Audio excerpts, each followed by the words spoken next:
actual beekeeper's property right near here as well. And there were concerns raised about that because we understand that some of those hives were transported to Trangie, which is about 450 kilometres from here near Dubbo in western New South Wales. We have been told that varroa mite was not detected in those hives, but there are no risks being taken, and as a massive precaution, they were destroyed last night. As you mentioned, there's a statewide ban on all bee movements in New South Wales at the moment. There's also a 10-kilometre eradication zone around the Port of Newcastle. What that means is that any bees in that area will be destroyed. We understand that the DPI hasn't started that process yet, though. They're still trying to work out just how many hives there are in this area. We've heard that it is already upwards of 300, though. So a lot of planning taking place right now. Yeah, Madeline, you've spoken to beekeepers. How are they handling this news? This is obviously an incredibly stressful situation with livelihoods at stake. I was with a beekeeper not too far from here at Williamtown last night who was telling me he will lose 150 of his hives, as well as his queen bee breeding program, which forms part of his family business. So very distressing for him. We spoke to another woman this morning out at Maitland who was too emotional to come on camera and speak to us. She's waiting for more directions from the Department of Primary Industries. I have just come back from a property at Belmont, which isn't too far from here, where beekeeper Zach Smith has about 80 hives. They're spread across 12 locations in the Hunter region. Some of those are in the eradication zone, others are not. Here's what he told me. Terrified. I haven't slept in the last 2 nights really well. Just thinking about what's going to happen. Anyone that knows, it's the most dangerous pest to the European native. The only way we have any chance, if there is any chance of stopping this, is having everyone on board. The commercial guys, the little guys like me, the hobby guys, we all need to play our role. We all need to accept it as for what it is, and if we need to kill our bees, then we do. That was Zach Smith. He's a beekeeper at Belmont here in the Hunter region. Now, the main thing that I'm hearing is that people are just waiting by their phones, wanting more information about what to do. There is a no tamper order for beekeepers. They cannot touch their hives at the moment. There is more than just the $70 million a year bee industry at stake here. It's also the wider agriculture industry. Bees were set to be sent interstate for the upcoming almond pollination process in the next 4 weeks, but that's all up in the air at the moment as well. Reporter Madeline Lewis in Newcastle. Police have released vision of a gunman threatening a couple last month in an apartment building in Melbourne's inner west. CCTV footage shows the vehicle driving into the underground car park when a man runs in after the car and pulls out what appears to be a handgun. The man then threatened the couple and the driver smashed through a gate to escape. The couple was not injured. Police are appealing for anyone who has information regarding the incident to contact Crime Stoppers. An 18-year-old has been charged with murder over the stabbing death of a 17-year-old in the far north of New South Wales. Reporter Miranda Saunders has more from Lismore. 18-year-old Rain William Aylward was arrested and charged at his home in Casino yesterday morning. It comes after a 17-year-old was found fatally stabbed to death in his home in Casino in the early hours of Saturday morning. Police say his parents were at home at the time. Mr Aylward appeared in Lismore local court today and didn't apply for bail and was formally refused. His parents were there blowing him kisses while he sat in the dock. It's the second fatal stabbing of a teenager in the township of Casino in less than a month.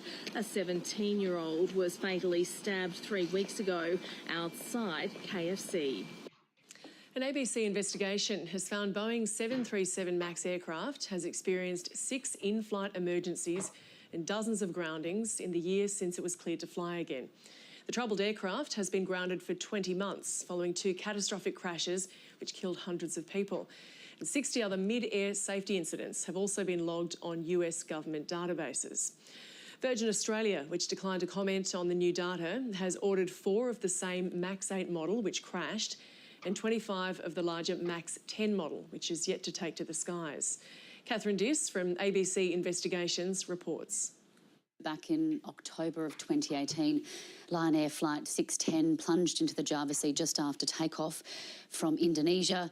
Just months later, Ethiopia Flight 302 crashed after takeoff from Ethiopia's capital, Addis Ababa. That then led to the worldwide grounding of these planes. Investigations have found that those two fatal crashes were caused, at least in part, by the plane's new anti-stall system called MCAS, which triggered after a faulty sensor sent data to it and caused those planes' nose to point down, and then obviously left the pilots unable to regain control of the aircraft. But we have spoken to former employees of both Boeing and the Federal Aviation Administration, which is the regulator in the US of aviation safety, both of whom have raised other significant concerns relating to production at the factory during this period of time. We'll get to that data in a moment, but let's take a listen to Nadia Milaron. She lost her daughter, 24-year-old Samia, in the Ethiopian crash. This is another moment to wave our hands wildly and say, hey, you shouldn't be allowed to ramp up production or even produce the plane at all if you don't know why the plane's crashed. So what has your investigation uncovered? So, Gemma, we trawled through hundreds of incidents which have been logged inside US government databases, and of those we found 60 which these former employees would categorise as serious and with the potential to end in tragedy in the wrong circumstance. So of those incidents, 6 pilots declared mid-air emergencies, around 22 separate flights suffered flight control failures, 42 incidents related to equipment malfunctions, and on more than 40 occasions flight crews chose to ground these planes, that is, remove them from circulation so that those problems could be fixed. And all of these issues, Gemma, are separate to a second grounding that these aircraft faced just 5 months after getting the all clear to fly again. That was related to an electrical fault which was interfering with critical flight functions. Ed Pearson, who is a former senior manager at the 737 MAX factory, has trawled through this data. He categorises them as serious and believes that they are linked to production problems at the factory in which these planes are produced in Renton, Seattle.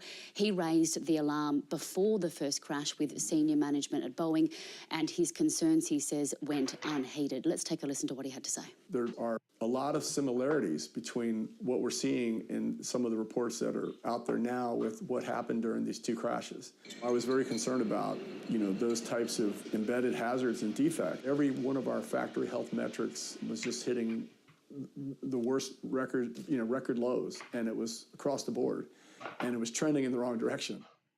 So, Catherine, what has Boeing and the US government agencies had to say on this?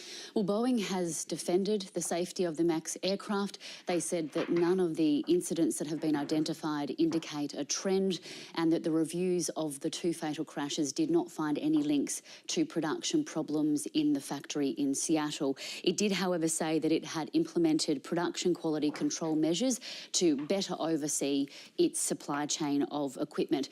The Federal Aviation Administration said that planes ungrounded or having been grounded for a long period of time could experience these types of routine in-flight problems. We did seek independent analysis for our story, and while the experts that we spoke to did say that all in-flight issues are of concern, they did say that some of the problems could be linked back to those planes being stored in a hangar.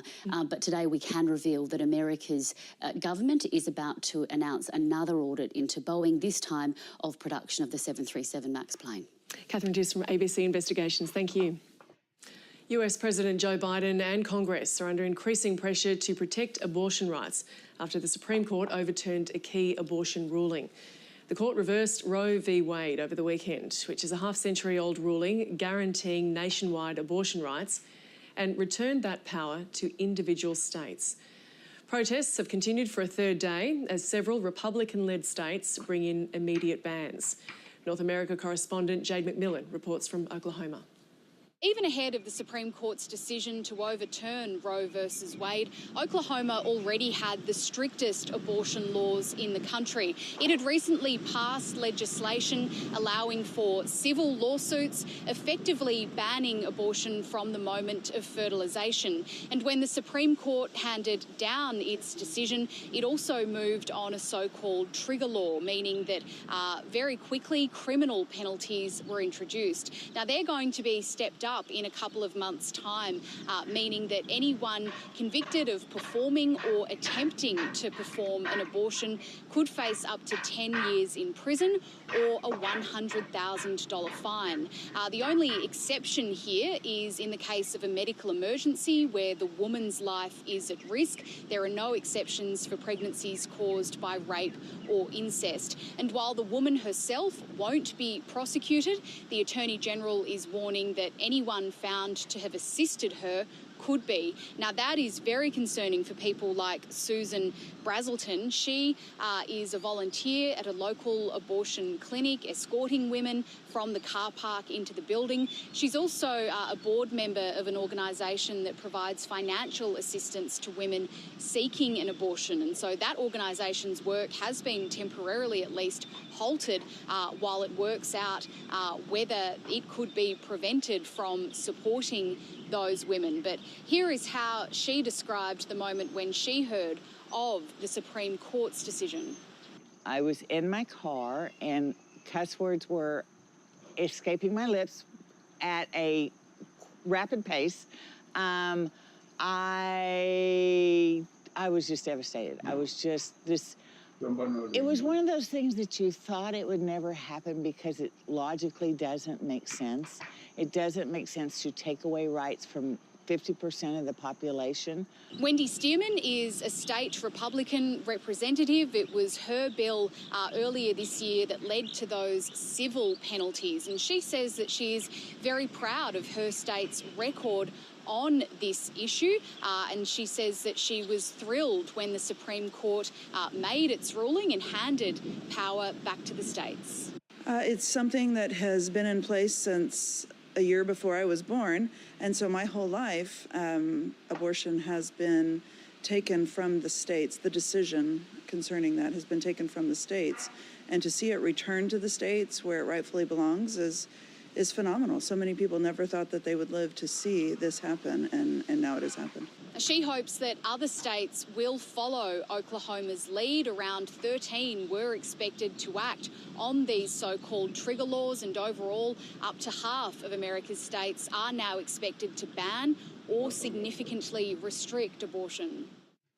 At least 4 people have been killed and dozens more injured in a stadium collapse in central Colombia. Part of the 3-storey wooden stand crumbled in the city of El Espinal during a bullfight, sending people crashing onto the ground. The stadium was filled with spectators for the traditional event, which includes the audience entering the ring. The city's hospital widespread. Turkey's largest city first banned the march in 2015.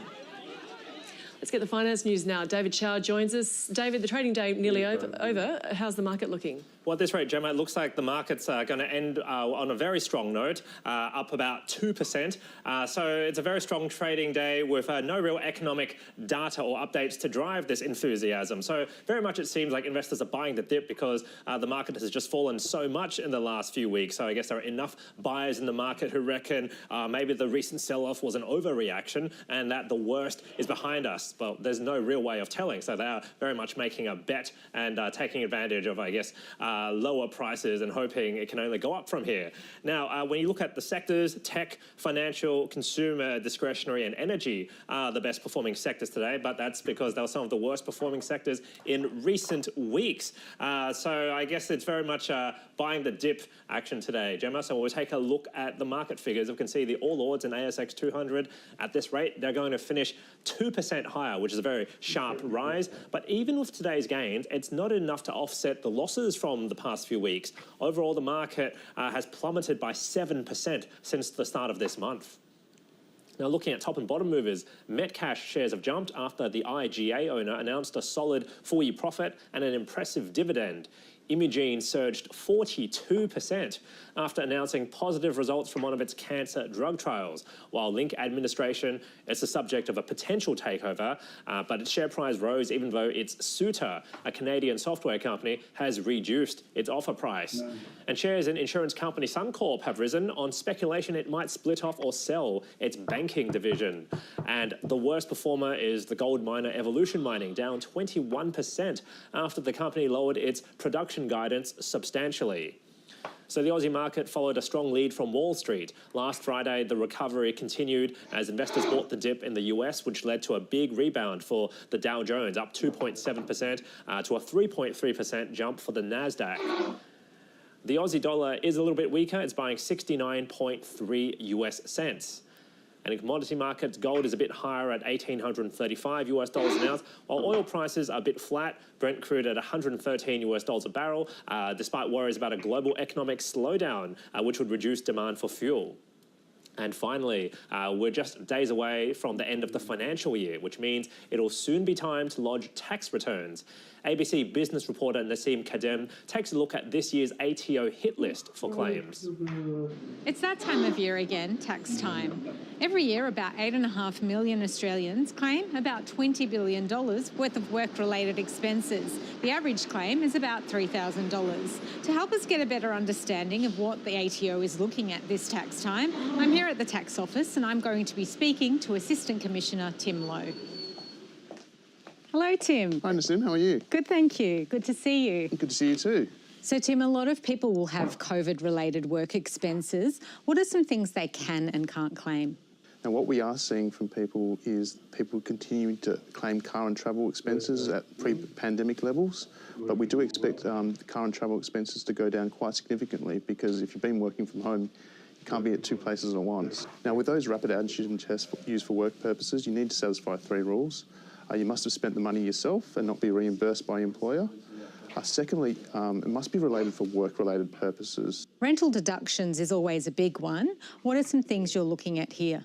One thing we are seeing people do is refinance their investment loans and use that extra funding to invest in things like a boat or a car, which are considered to be a private expense. Another thing we sometimes see people do is claim the kitchen reno, so as an outright deduction. So if they spent $20,000 on a kitchen reno, you can't claim that as an outright deduction. You can claim that over a period of time, but not outright as a deduction.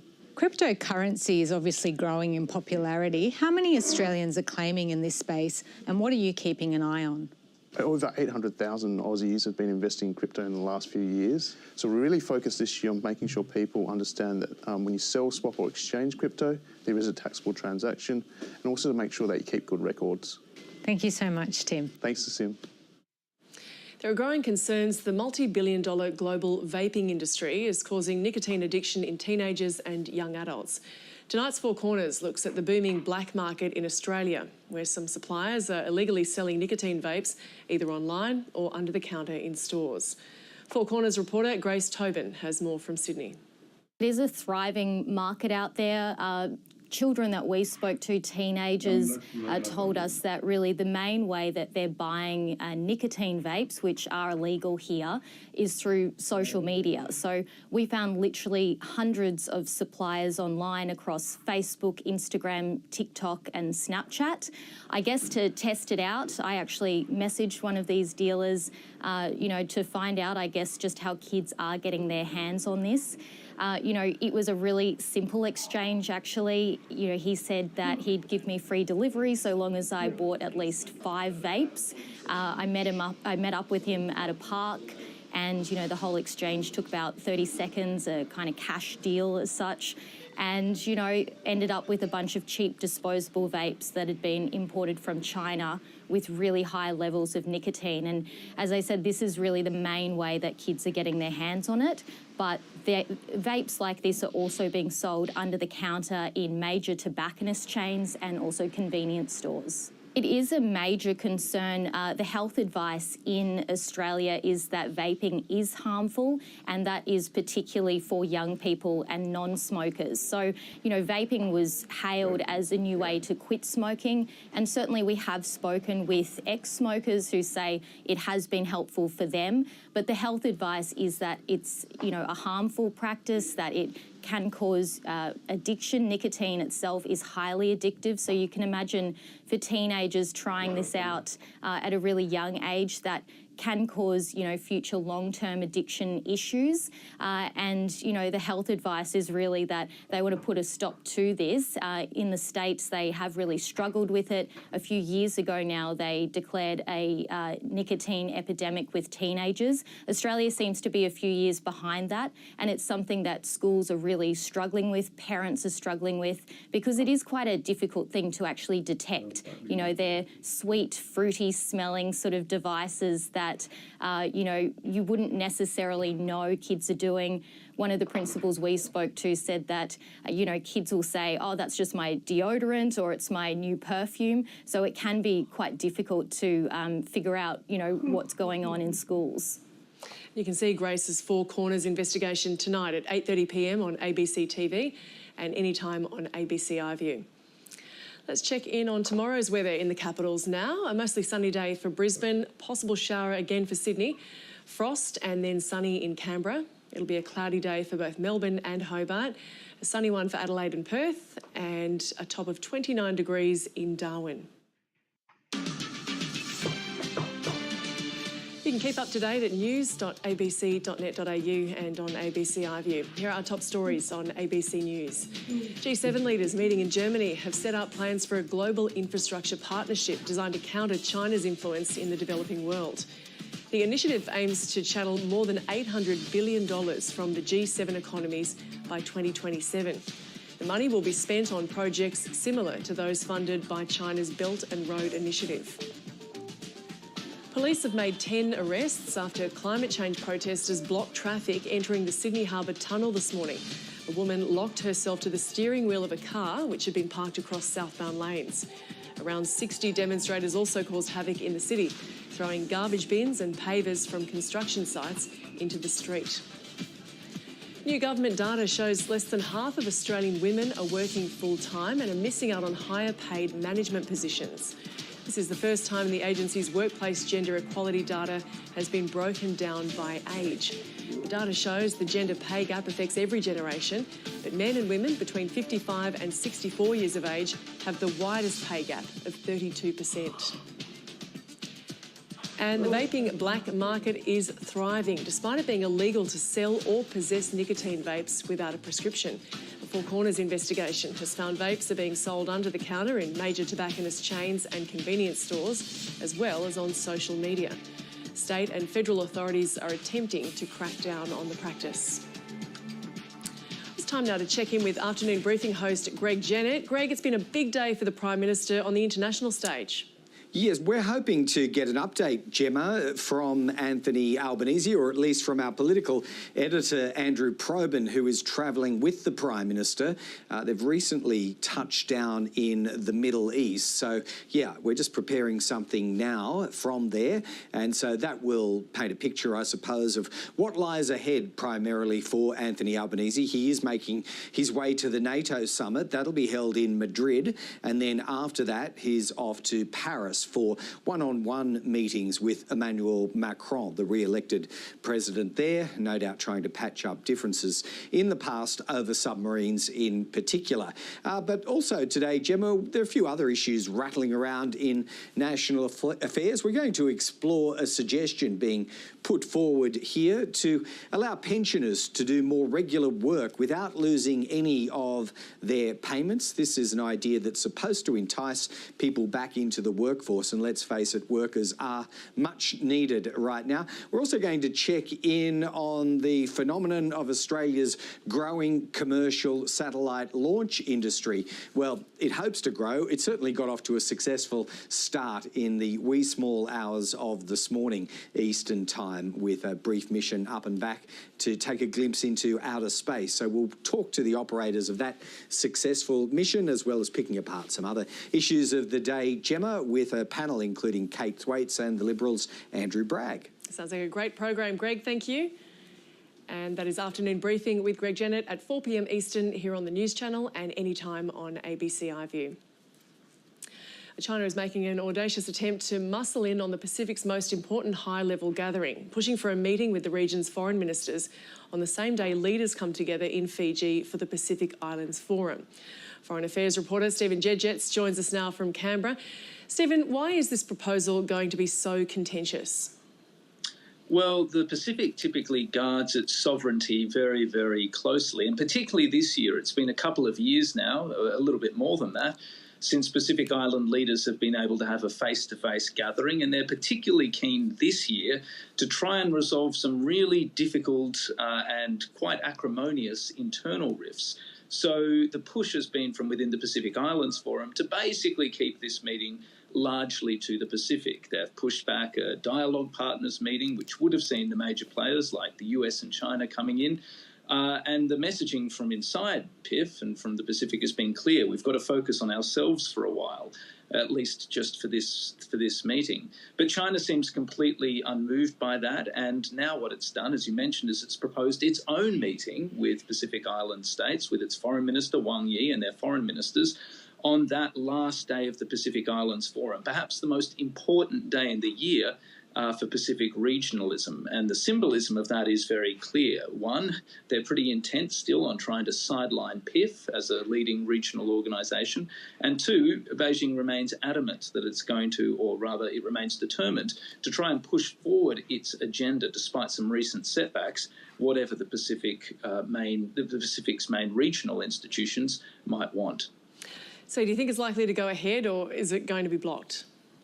Look, it's difficult to say. I mean, we're aware of at least a couple of Pacific Island nations who are uneasy about this proposal. They know that it's going to cause division inside the Pacific Islands Forum, and they know that some within the forum will see this as provocative, as a deliberate attempt to sideline the peak institution and essentially set up alternative architecture with China at its very core. Now, typically, not always, but typically in the Pacific, things operate by consensus. So if you don't have consensus, things tend to fall over. And most analysts I've spoken to are predicting that's what will happen this time, that the entire proposal will fall over simply because China won't be able to get consensus. But we're still 2 and a bit weeks away from the Pacific Islands Forum Leaders Retreat, so there's lots of time for plenty of machinations. It'll be interesting to see what pressure China might place on Pacific Island leaders or foreign ministers to get this meeting up and how they respond. What does it tell us about China's current tactics in the Pacific? Look, it's pretty bullheaded, as one commentator put it to me. Deliberately disruptive is another way that commentators have put it. What China is signalling here is that it's unapologetic about pursuing its own interests in the region, and that it's quite happy to sideline other organisations which it doesn't see as central to its vision. Now, we saw not that long ago, a month or so ago, in Suva, China putting forward a really ambitious 10-nation pact, which would have encompassed a whole range of different things, including security ties, police cooperation, trade cooperation, cooperation on pandemic management. It was really sweeping in scope. It was forced to shelve that deal because some Pacific Island nations were uneasy about the prospect of them losing their sovereignty. Some people predicted in the wake of that meeting that China would probably learn that it has to approach the Pacific a bit more carefully, a little bit more cautiously. But this latest move from Beijing in this attempt to really muscle in on, the most important day of the year when it comes to Pacific regionalism and peak meetings seems to indicate it's not going to change its track and it's going to press ahead with its agenda, even if that does result in some blowback. Foreign Affairs reporter Stephen Jedgetts, thank you. Health advocates in Australia are urging people not to be deterred by stigma and debate in the wake of the US Supreme Court decision to overturn a law guaranteeing the right to an abortion. Here's reporter Tegan Taylor from RN's Health Report. So I spoke to one of Australia's leading gynecologists about this about a month ago on the Health Report when the leaked decision had been leaked. And she said that it probably won't have a big change on legislation here in Australia. Abortion is legal in Australia. It has been in every state since last year when South Australia joined the rest of the country on this decision. But she did say it will send international signals to countries about what the US's stance is on abortion. And she made the point that worryingly, it could have a big impact on access for women in developing countries because the US is one of the biggest funders of reproductive health care aid worldwide. And so what that does for people not just accessing abortion but reproductive health in general and the way those bodies are funded, there's a really heavy reliance on the US and there's concerns about what this will mean in developing countries. Tegan, on to other matters in health. A Centre for Disease Control for Australia. Why is this back in the spotlight and what could it look like? So we started thinking about the Centre of Disease Control in Australia, and when I say we, I mean probably the general punters in Australia. We probably hadn't given it a lot of thought before the pandemic when we really realised how differently different states and territories were approaching the public health measures with that. But it's actually a conversation that's been ongoing in Australia for about 50 years. It's back in the spotlight because the Labor Party had it as one of their campaigning points during the election campaign. Obviously they're in now, and so people are waiting to see what's going to happen with the Centre of Disease Control. And really the purpose of it is to bring together data from around the country, that it's centrally held and analysed, and then those public health depending on how the Centre is structured, those public health directives are then kind of issued from there, or that advice is given from a central repository, which makes a lot of sense. Another benefit of a Centre of Disease Control that is nationwide is that it provides a bit more equity of access to some of the bigger analytic capabilities that some of the richer states and territories might have access to, but some of the smaller states and territories might not have the capacity to do on their own. There's been further research into heart health and stroke care in Aboriginal women. How is this conducted and what have they found? This is such a lovely piece of research because what they did as the starting point was they went out and spoke to Aboriginal women and asked them, what do you need to have a healthy heart? What do you need to have a healthy brain? And the sorts of responses that they got were things like connection to culture, family and country. And then when they looked at the data, they found that that was true. And so they're now using this insight to help women to be protected against risk factors for heart disease and stroke. Of course, in the medical model, we know that things like high blood pressure and cholesterol and smoking all play a part in that. But approaching it from this real cultural lens is a motivator for people it gives people a reason to take part in these medical interventions, because we know with colonisation, Western medicine is fraught for many Aboriginal people. And so this is perhaps a different model of approaching it to help people to engage with healthcare in a way that feels meaningful to them. And Tegan, finally, monkeypox, the World Health Organization not yet ready to declare it a global health emergency.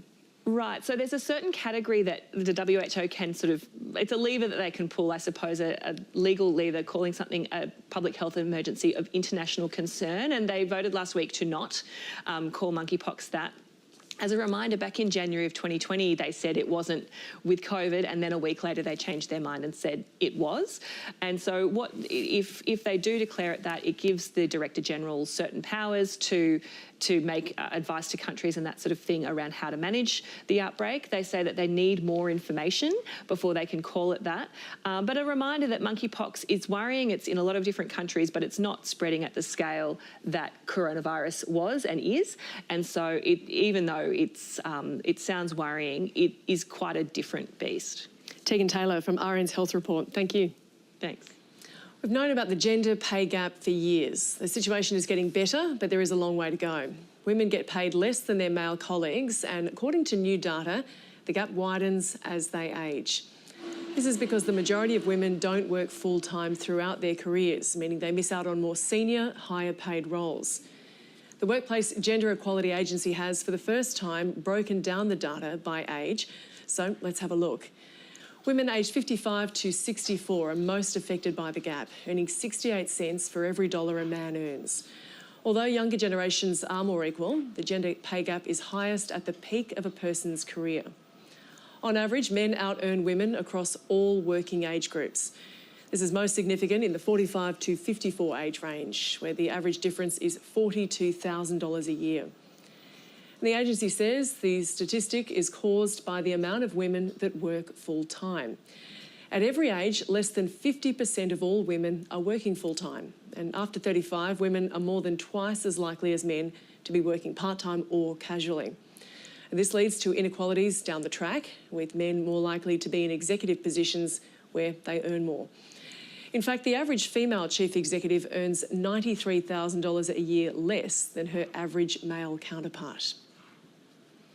Well, to speak about now her experience of juggling a professional career and raising a family is Catherine van der Veen, the General Manager of an investment and life insurance company. Catherine, thank you for joining us. And first of all, I mean, we know there's a gender pay gap. Was the enduring nature of this a shock to you? No, it's not. I've had personal experience of this myself, Gemma, and it's disappointing and saddening to see that this still continues in Australia today. So if women work part-time, and we know this starts usually when they have children, it puts them at a distinct disadvantage, and that has really long-lasting effects. You almost found yourself heading down that path, as I understand it.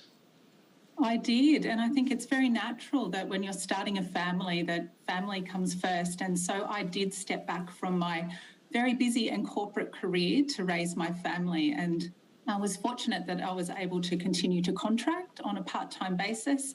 But it was a senior male mentor who approached me after a couple of years of this and said, "You're actually too young and too capable to lean back. It's time for you to lean back into your career and take on opportunities that match your capability and your experience." So I was lucky he threw that challenge to me. Yeah, you really were. And I mean, you still had a family and you wanted time with your family as well. You had to think outside the box, though, and really deliver it on a platter to an employer, a solution to this. What was that and what was the reaction? Yes, so I approached CBA at the time, one of my colleagues, who match-made me with a very capable and talented lady, Lucy Foster. And this was 6 years ago. And she was working in what's called a job share construct, where two people share the one role and they share the accountabilities, the team responsibilities, the pay, pretty much everything for the role. So I stepped into CBA knowing nobody and was matched up with Lucy, and we have been a pair ever since, and now have worked in pretty senior roles across 3 companies in Australia, including a CEO role. Yeah, so even as a pair, you've changed jobs together. We have, and we actually pitch ourselves into senior roles as a joint pair, and we think we bring more to roles because there are 2 of us. It's very hard to find the capabilities and the energy for these senior management positions in just one person. And so we find that the job share is actually our secret advantage now. What started as a flexibility pitch is now actually a strategic and talent pitch to companies. Yeah, well, do you think you've changed minds along the way? I hope we have. I've had my mind changed along the way too, by very virtue of the fact I am partnered with Lucy. And I think that's part of the personal growth and the career growth that I've had in a partnership, and showing companies that senior management roles can be structured differently. And if you can think creatively and expansively about that, you can actually unlock more talent out of twice the talent pool than you could otherwise. You have what some might consider a unique partnership there with Lucy, and the way you've been able to change jobs together. Where would you like to see this sort of leadership come from so that other women can have the same experience? We actively mentor other women and other corporates in Australia who are looking to get into job share partnerships to attack senior roles. It's too often the case with management roles. They're very demanding. They require a lot of commitment and energy. And I know from personal experience that's very challenging, and my hat goes off to women who can do both. But for many women, they actually want to lean into their families as much as their careers. And so challenging that structural level is so critically important to access the talent pool of very capable and experienced women in Australia. I think it has to start at the top. I think leaders need to walk the walk, not just talk the talk on gender diversity, and re-examine the structures of their senior management teams. And does this sort of change benefit men as well? Absolutely. I know lots of men who talk to me about job share structures and say, wow, wouldn't it be great if I could lean into my family or I could lean into my interests as well as participating in a full and rewarding career. So whilst these things often start with women as the pioneers, it is Lucy and I's aspiration that this becomes a lot more mainstream.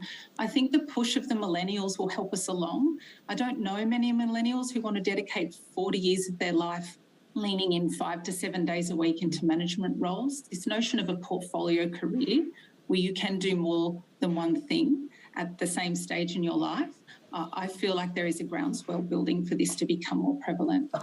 Catherine van der Steen, the General Manager of an investment and life insurance company. Thanks for chatting with us. Thanks so much, Gemma. A baby boom at Perth Zoo has been hailed for bringing endangered species back from the brink. The zoo's specialised breeding program has welcomed more than 60 western swamp tortoises. It's the most endangered reptile in Australia, and over the past 3 decades, hundreds have been bred in captivity. The program has also produced 13 numbat joeys and dozens of dibblers, which are an endangered species of marsupial. Plans are in place to release all of them into the wild once they have matured. We have lost far too many of our native species in Australia and in Western Australia. We've lost too many. And so it's so critical that those species that we still have, we breed, we return back to the wild and we re-establish them. We want to protect them as much as we can and reintroduce them back into the wild as much as we can. And now to sport news, here's Daniela Antilli.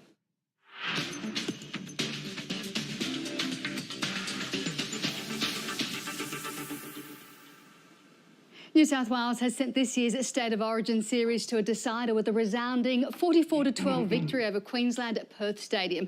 I caught up with reporter Jessica Stewart in Perth. You couldn't have asked for a more clinical performance from the Blues, could you? I guess they came out here to Perth, they had their backs against the wall and they delivered. And of course, they sent it to a blockbuster decider out there in Queensland. We go back to the other side of the country for Game 3, of course. But the Blues, it was a real tussle for 50 minutes and then the damn wall that, well, it just opened after those, for that last 30 minutes. Just a complete clinical performance. 30 unanswered points in that second half. Of course, the Maroons, they lost a man in the dying stages of that first half and they were managing to hold on. And then, as we know, Nathan Cleary, man of the match, he was really harsh on himself after that Game 1 shock loss. And then he came out in this Game 2 and he just completely controlled the match. He had more than 20 points off his own boot and then 2 tries of his own. So complete dominance. This morning, the Blues were very, very happy as they left their team hotel. Freddie, the coach, Brad Fittler, he was very relieved as he woke up this morning with a coffee. Yeah, it's always nicer to wake up after a win. It's got to somehow, keep that still because it's only 1-1 now, so the scoreline doesn't matter in the end. And yes, Maroons coach Billy Slater remains confident Queensland can still win the decider at home next month.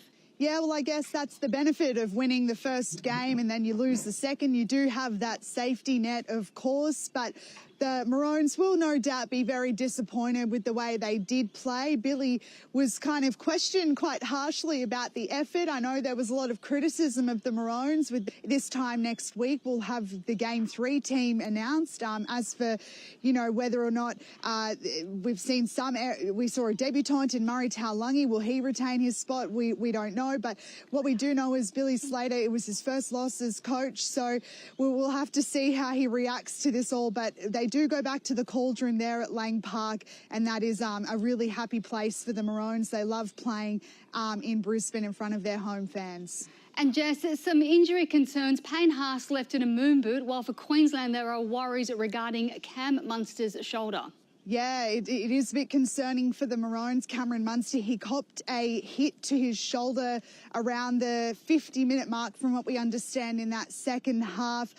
He left the ground in a in a sling. So he went back to Brisbane early this morning and obviously will make his way back to join his Melbourne Storm teammates and get some scans today. So we'll have to wait and see with that. There's not a long turnaround to Game 3. Payne Haas, the news doesn't look like it's super encouraging there for him either. He was in a moon boot from what we understand this morning as well. So he's got a bit of an ankle concern there. So there's a lot happening. And Kalen Ponga, of course, leaving the ground with a head injury assessment. So no doubt there's a bit of worry heading into Game 3 already. Lots of headlines evolving from last night's match. So lots of hype heading into Game 3. We can't wait already for that big blockbuster out in Brisbane. We can't wait. Love what you're wearing under your jacket. Thank you very much, Jess Stewart.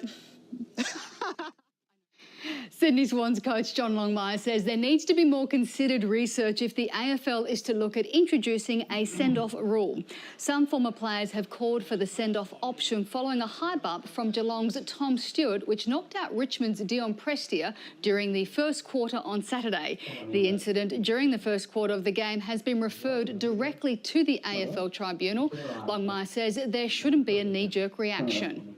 To make sure we don't react to one incident. I think if we're going to go down the path of looking at that, there needs to be some research put into how many times it happens and the impact of it. Korean golfer In Ji Chun has won the Women's PGA Championship at Maryland. She holed out a par putt on the last to finish at 5 under par and secure victory by 1 stroke over Australia's Minjee Lee and American Lexi Thompson. Lee falling agonisingly short in her bold bid for back-to-back majors, finishing equal second. The world number 3 started the day 6 shots off the lead. Lee carded 5 birdies in 14 holes, including a great one on the 18th, but had 3 bogeys in her round of 70. You know, after my start, I really just wanted to get back to even, but you know, I hit some really good shots out there and gave myself a lot of birdie opportunities despite a little bit harder conditions. So I'm quite happy with how I finished. Fellow Australian Hannah Green finished tied for 5th at 1 under. For Chun, it's her 3rd major victory, but her first win on the tour since 2018. She thanked her family and supporter group, dubbed the Flying Dumbos, for getting her through it. Emily and my coach, my managers, Justin and Yoon, and my caddy, and my Flying Dumbo fans in Korea, they never give on me, like no matter how I did. So thanks so much. And for more sports news and analysis, check out abc.net.au/sport. Thanks, Danny. It's time for the weather now with Paul Higgins. Paul, how's our Monday looking? Well, Gemma, there's a lot more cloud around today than there was for most of last week. In fact, that cloud in the north is making for a much cooler day in Darwin, around 28 degrees. That's your coolest day since February. 14 in Sydney and Adelaide, only 10 in Canberra and Hobart. Mid to high level cloud with an upper trough is streaming down from Indonesia. There's some low cloud today across the southeast of the nation. That's where the southwesterly flow. And we have a weak cold front brushing by the southwest of Western Australia.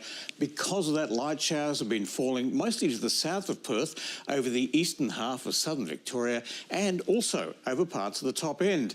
And we have an area of showers and thunderstorms, mostly offshore from the central coast of New South Wales. A couple of flashes there, but virtually nothing's been recorded on land.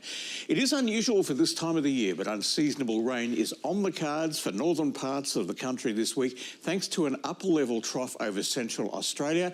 That rain will move into western Queensland on Thursday and push slowly eastwards and really thicken up there along the coast too. And tonight, this large high means light winds, clear skies, so it will be cold enough for morning frost in southern and central Queensland, across inland New South Wales, northern Victoria, northern and eastern South Australia and Tasmania. So tomorrow, a frosty -4 degree morning coming up for Canberra, then sunny. Adelaide will be sunny as well, and in Brisbane, Melbourne and Perth, partly cloudy. An overcast day for Hobart and Darwin, and in Sydney, a shower or 2 on the way for you. Then on Wednesday, another cloudy day in Darwin and in Brisbane as well. Perth, Sydney, Canberra and Melbourne will each be partly cloudy. Adelaide and Hobart will have some showers in the afternoon, but not all that much rain on the cards for them, Gemma. Thanks, Paul. And a reminder that you can keep up to date on all the latest news across all your devices at news.abc.net.au and on ABC iView. I'm Gemma Vaness. Thanks for your company. Greg Jennett is up next with Afternoon Briefing.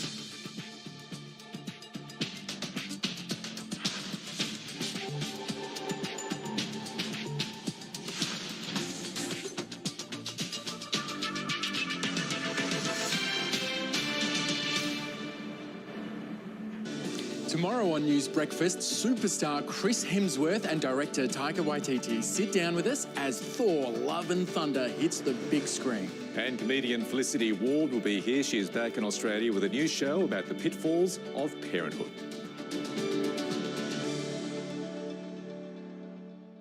A mysterious death. Amy's case, I can't just drop this. It's too suspicious. The fact that it's been written off as a suicide rang alarm bells. A failed investigation. A forensic team was not called in. All this evidence is now gone. And an aunt's search for answers. It just did not make sense to me. It didn't add up. I wanted to know how it happened, why it happened. There's definitely things that people need to hear. Australian Story, tonight at 8 on ABC TV and ABC iView. It's really rare to see someone who doesn't do it. It's totally got a hold of you. It's the only thing you think about. The vaping addiction. It was designed for them, marketed to them, and available to them. People who had never smoked. We have no idea the long-term consequences. Hooking a new generation. Big Tobacco's in the thick of it. In my mind, these are merchants of death. Millions of illicit vapes are imported into Australia. Grace Tobin from Four Corners. Four Corners, tonight, ABC TV and ABC iView. These days, the news comes at us faster than ever before. A wild ride of clickbait headlines in a 24-hour spin cycle. Join me, John Barron, as we attempt to slow down the news. Our democracy is up for grabs. It's true. We'll take a deep dive into the major stories of the week, looking at the background, the history and the facts of each issue. Were you really not involved? We'll put the headlines into context. The Context, Fridays at 8 on ABC News and ABC iView. To boost economic growth. Live performance. His family had never lost hope. Contains the genetic material. Hello, Greg Jennett joining you from Parliament House. We're on Ngunnawal country here in the nation's capital. Welcome to Afternoon Briefing.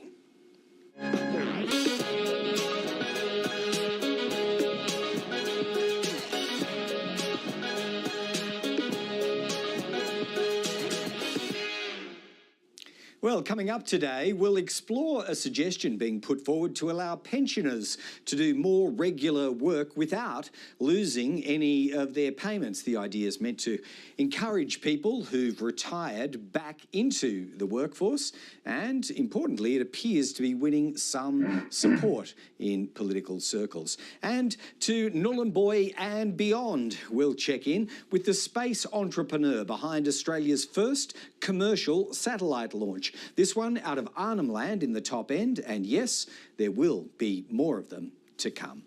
But first, the Prime Minister's made a stop-off in the Middle East on his way to Europe for the NATO summit. Anthony Albanese will join the leaders of Korea, Japan and New Zealand as NATO partners, not only because they oppose Russia's invasion of Ukraine, but also because NATO will take a tougher stand against China, fearing it could one day be emboldened by what's happening in Europe and then make its own move on Taiwan. Now, on a refuelling stop, Mr Albanese and his partner Jody dropped in on Australian troops stationed at the Al Minhad Air Base in United Arab Emirates. Our political editor, Andrew Probyn, is travelling with the Prime Minister. Anthony Albanese's plane stopped off at Al Minhad Air Base near Dubai, where Australia has long based military personnel. Over the years, this airbase has been used for Middle East deployment of Australian troops and special forces to Iraq and Afghanistan, and for RAAF surveillance and refuelling flights over Syria. Last August, it was where Australia and coalition partners coordinated evacuations from Kabul. The efforts that were made during that hectic period in August were quite extraordinary.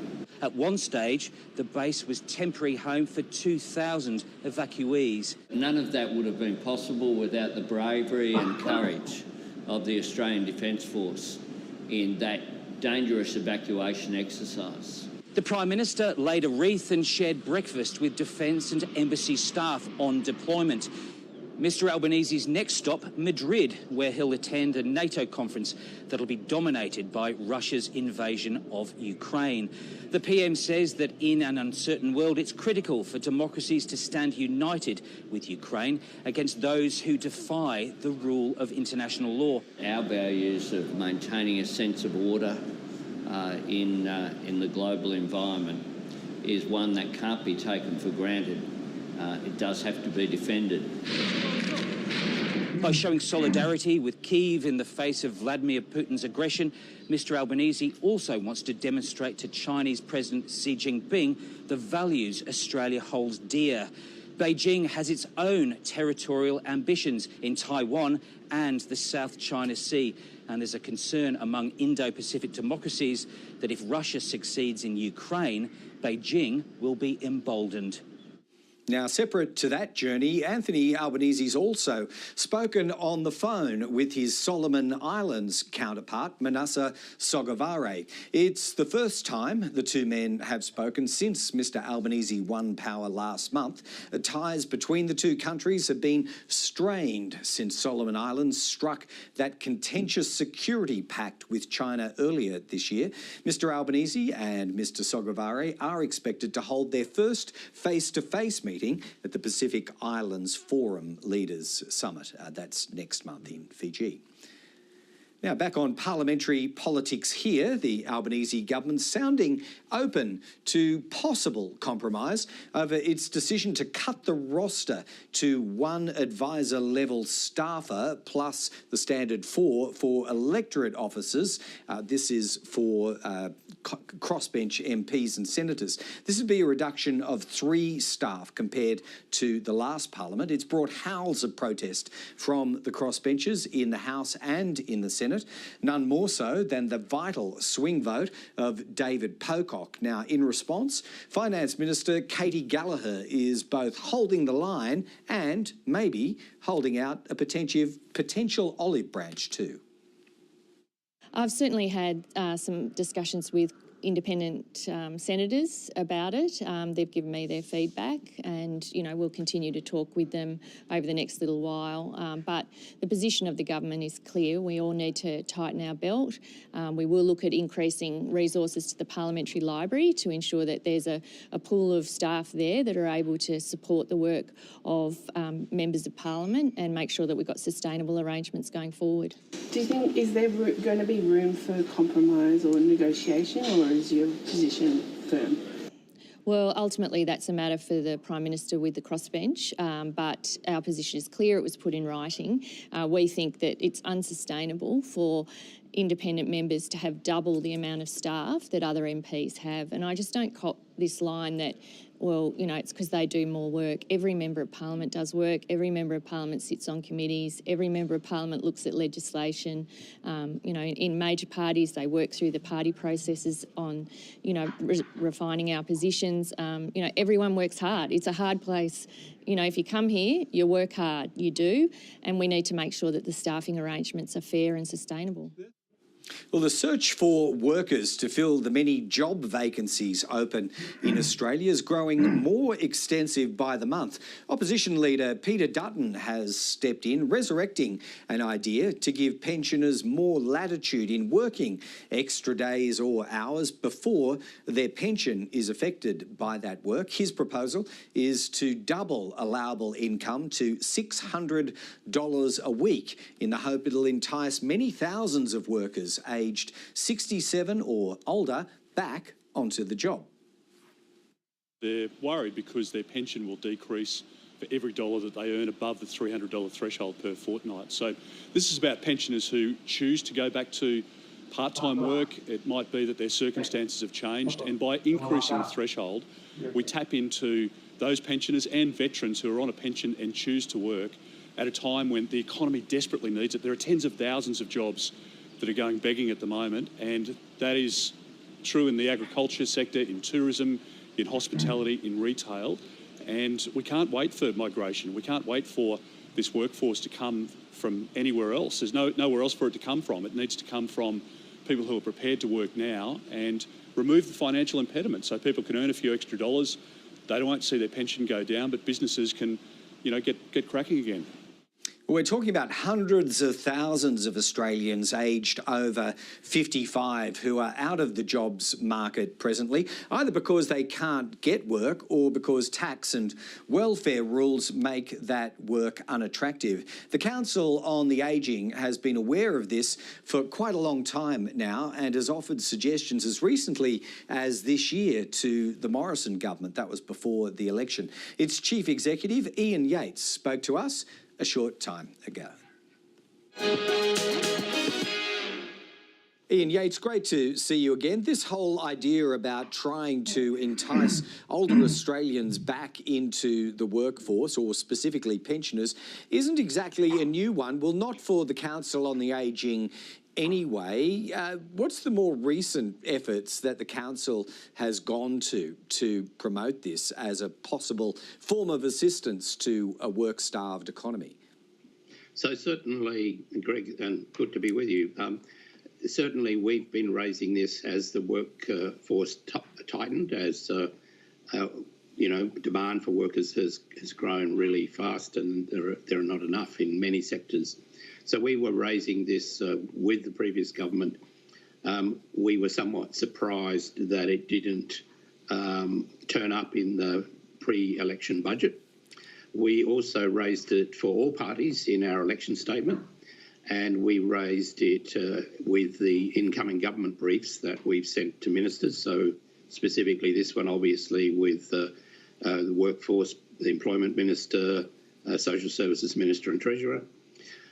Not specifically the opposition's proposal, but because we've said, look, there certainly will be pensioners who would come back into the workforce, and there will be people approaching pension age who would delay stopping working if they got a bigger financial return.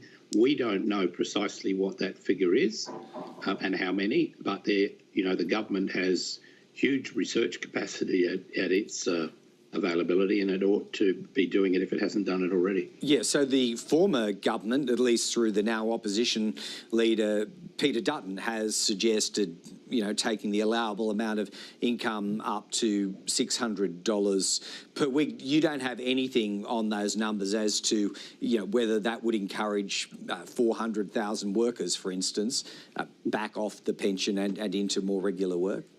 No, and I would say that no one has that kind of research, because that really needs to be a statistically valid piece of work.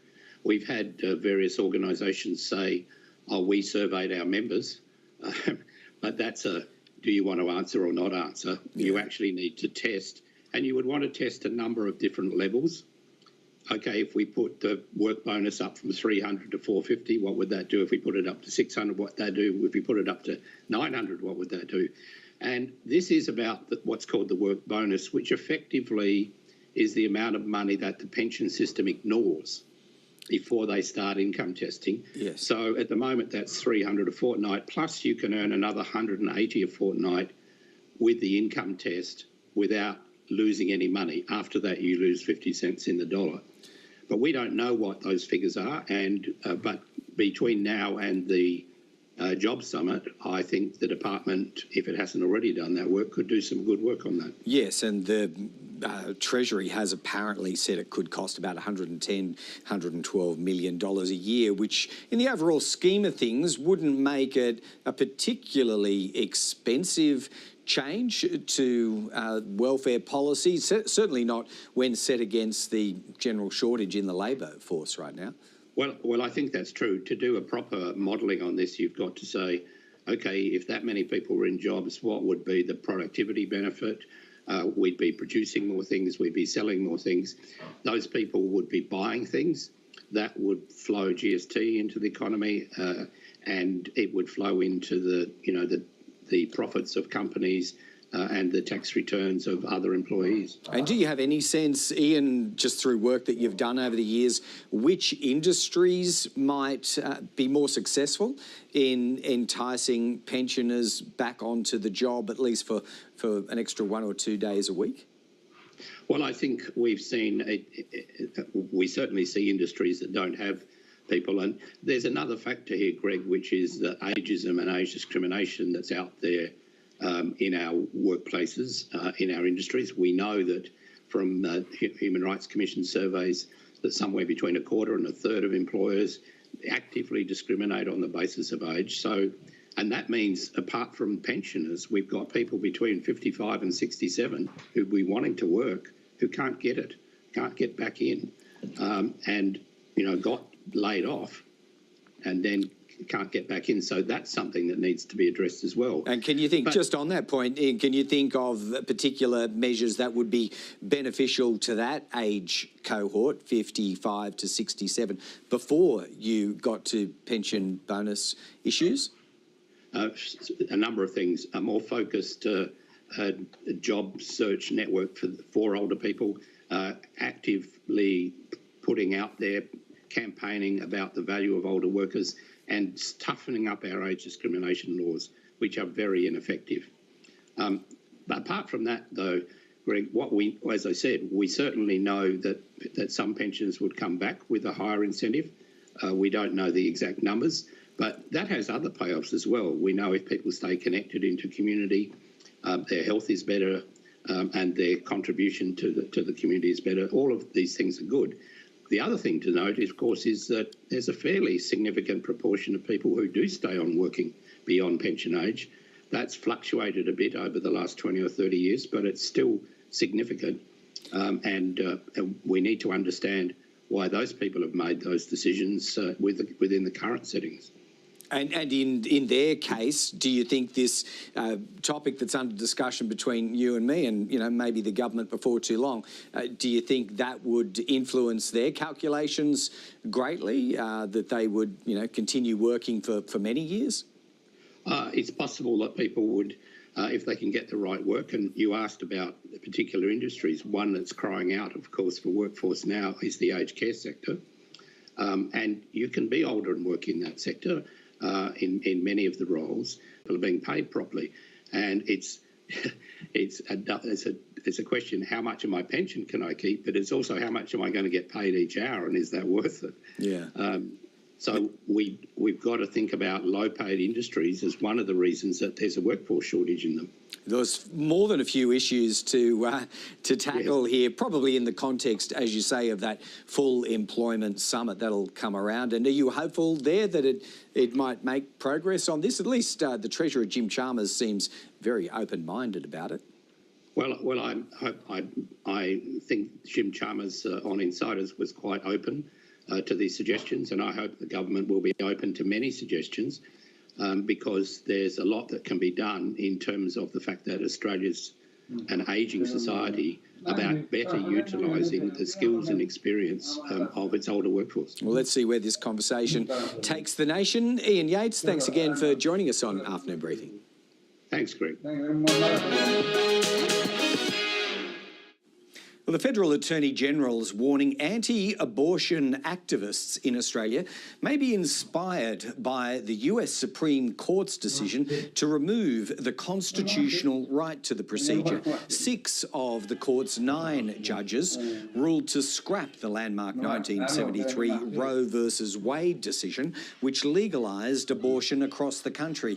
There are serious concerns the health and well-being of women across the United States is now at risk. Mark Dreyfus has told RN's Law Report the decision has no bearing on Australia's laws, but concedes it could reignite debate over the issue here. I think that the anti-abortion movement in Australia has been, for a long time, very derivative of the politics of the United States. And I do expect that there will be some resurgence of effort based on this United States Supreme Court decision. So that Supreme Court abolition of a federally constituted right to abortion has generated waves of demonstration and, it must be said, distress across America since the court handed down its much anticipated decision late last week. It also plunged pregnant women in several states into instant uncertainty about their legal options to terminate. This majority decision's thrown up all sorts of questions as well about the institution of the US Supreme Court. Court itself, how politically conservative that institution is, and how in touch with modern America as well. To discuss some of these questions, we've brought together today Claire Corbould, an Associate Professor of History specialising in the US. Claire's from Deakin University. And Bruce Walby, a Senior Fellow at the US Studies Centre. Bruce joins us once again from Sydney. Welcome and welcome back to both. Claire, I might start with you first of all. This was a shocking decision in many ways, but no real shock considering the advance leak of a draft which had come out. All the same, no family or couple or woman could make any plans around reproduction while it hung out there awaiting its decision. Where does it leave American women now, particularly poorer and African American women?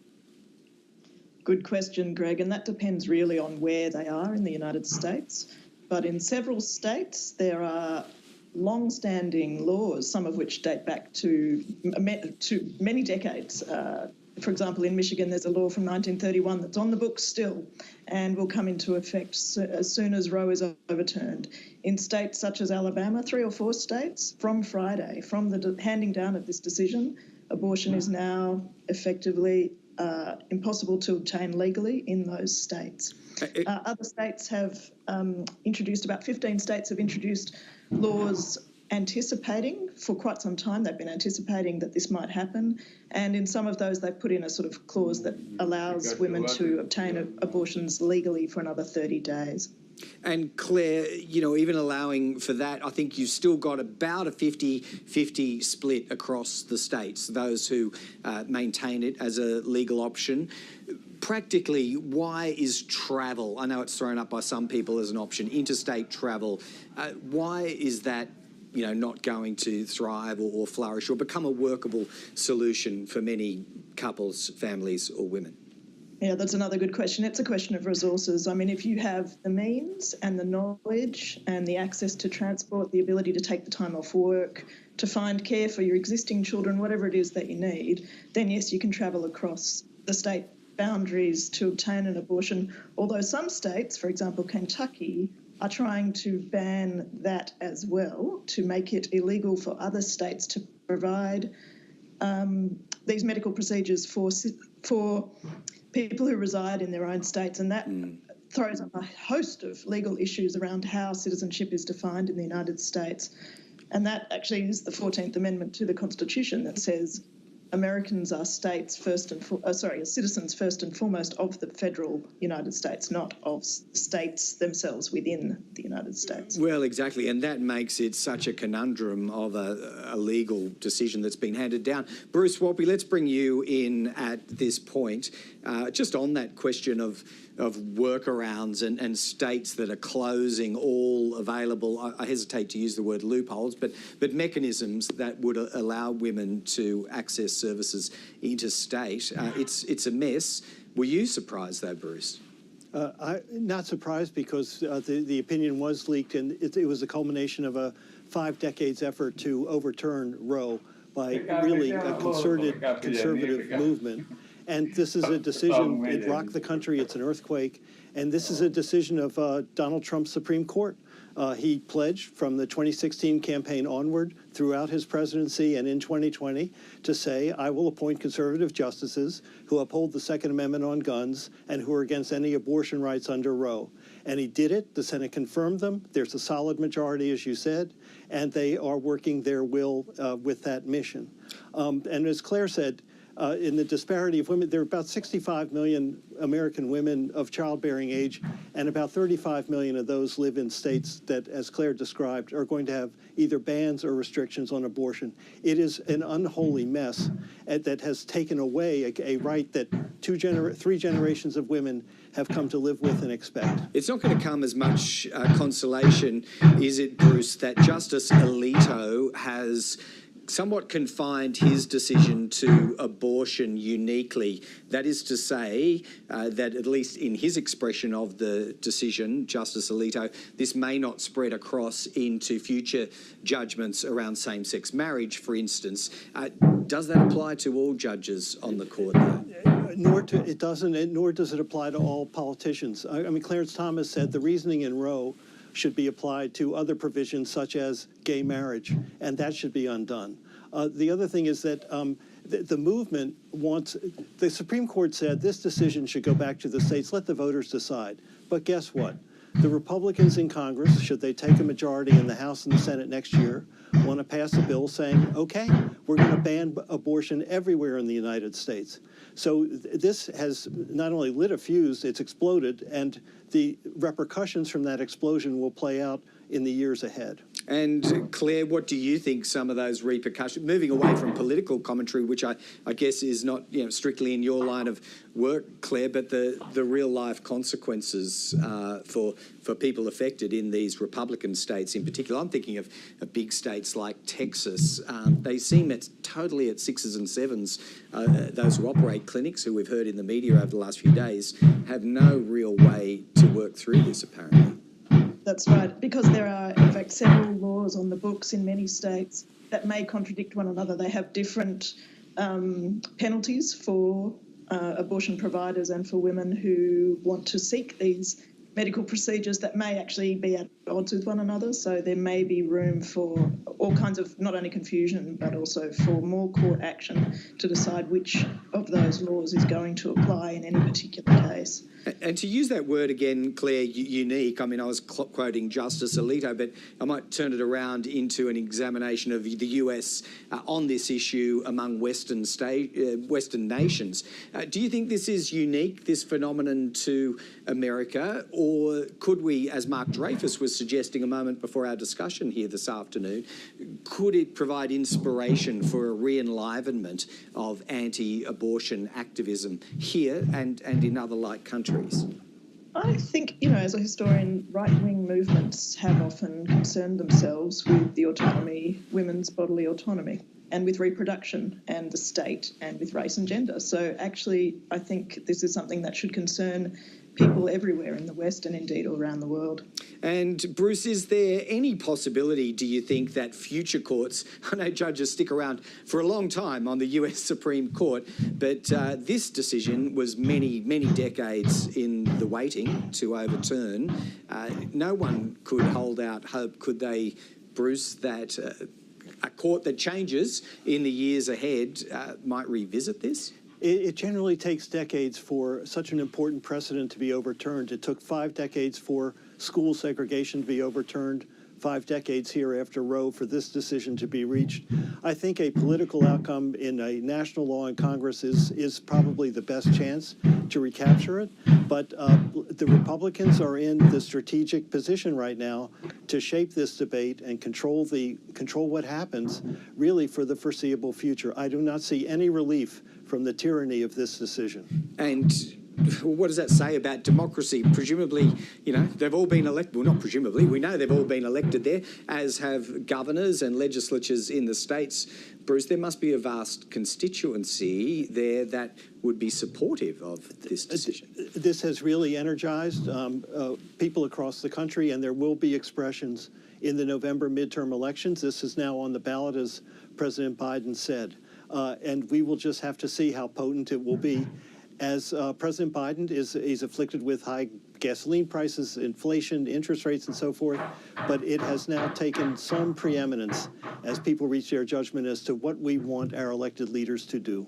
Claire, I guess you've watched civil unrest in lots of ways expressed in the United States over the years. What we've seen so far has been, for the most part, law-abiding and peaceful. Is there anything about the nature of this issue that says it would stay that way in your view, or does it have the potential to bubble up, as we saw in events only a couple of summers ago? Well, most of those protests were also fairly peaceful, Greg. So, yeah, I'm not sure that we'll see violence on the back of this, but, yeah, and I'm unfortunately, I probably agree with Bruce that this is not going to be a watershed. I don't like to predict the future, but I don't see this being a watershed for the Democrats in November either. But some polls already taken over the weekend indicate that women's disapproval of this decision is far, far higher than men's, and both are in the majority. If that can be mobilised into electoral action, particularly mobilising people who don't usually vote, then perhaps we might see some change in November rather than. Would you expect, Claire, for that to be a deliberate strategy in Democrat campaigning and organisation?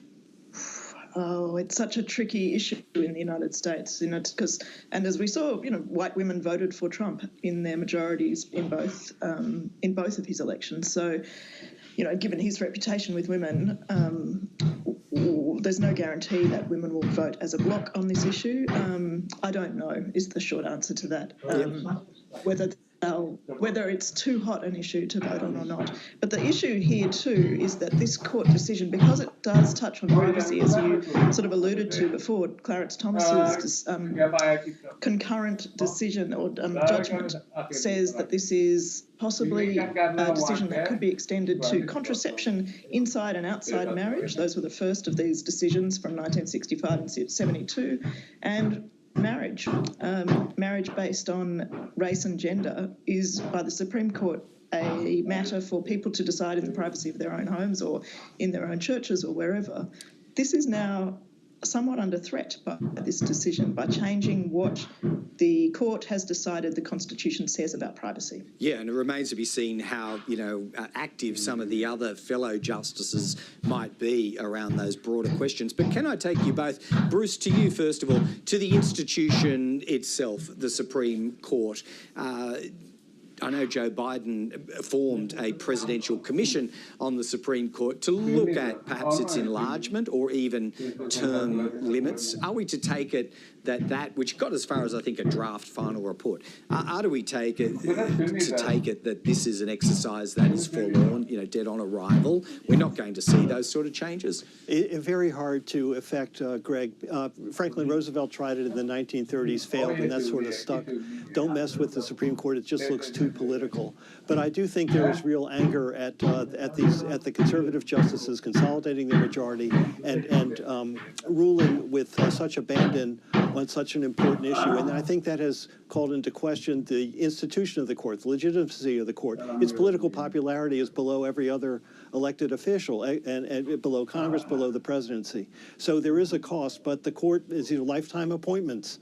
And these judges have a deep sense of purpose about what they're doing. And do some of them, in your view, Bruce, stand guilty of hiding those convictions, those deep beliefs, from public scrutiny before or around the time of their appointment?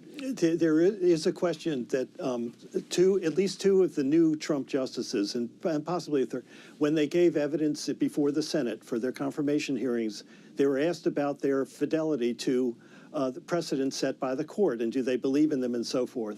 And Justice Kavanaugh said this was settled law. Two senators have said they felt, at least two senators said they felt misled by what they heard, and they voted for confirmation.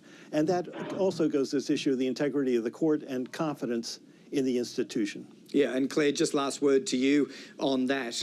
Where do you think it leads the court? As an institution, it doesn't look like it's going to be changed anytime soon, so there it stands.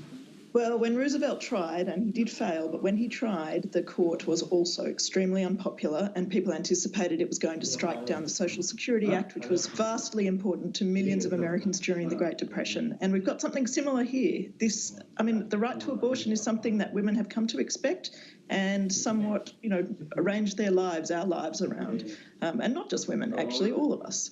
And so, as Bruce said, the Supreme Court's on the nose. That might just be enough for Biden to put the screws in a little bit. Well, let's see. Bruce, did you just want a last word? I see you limbering up there.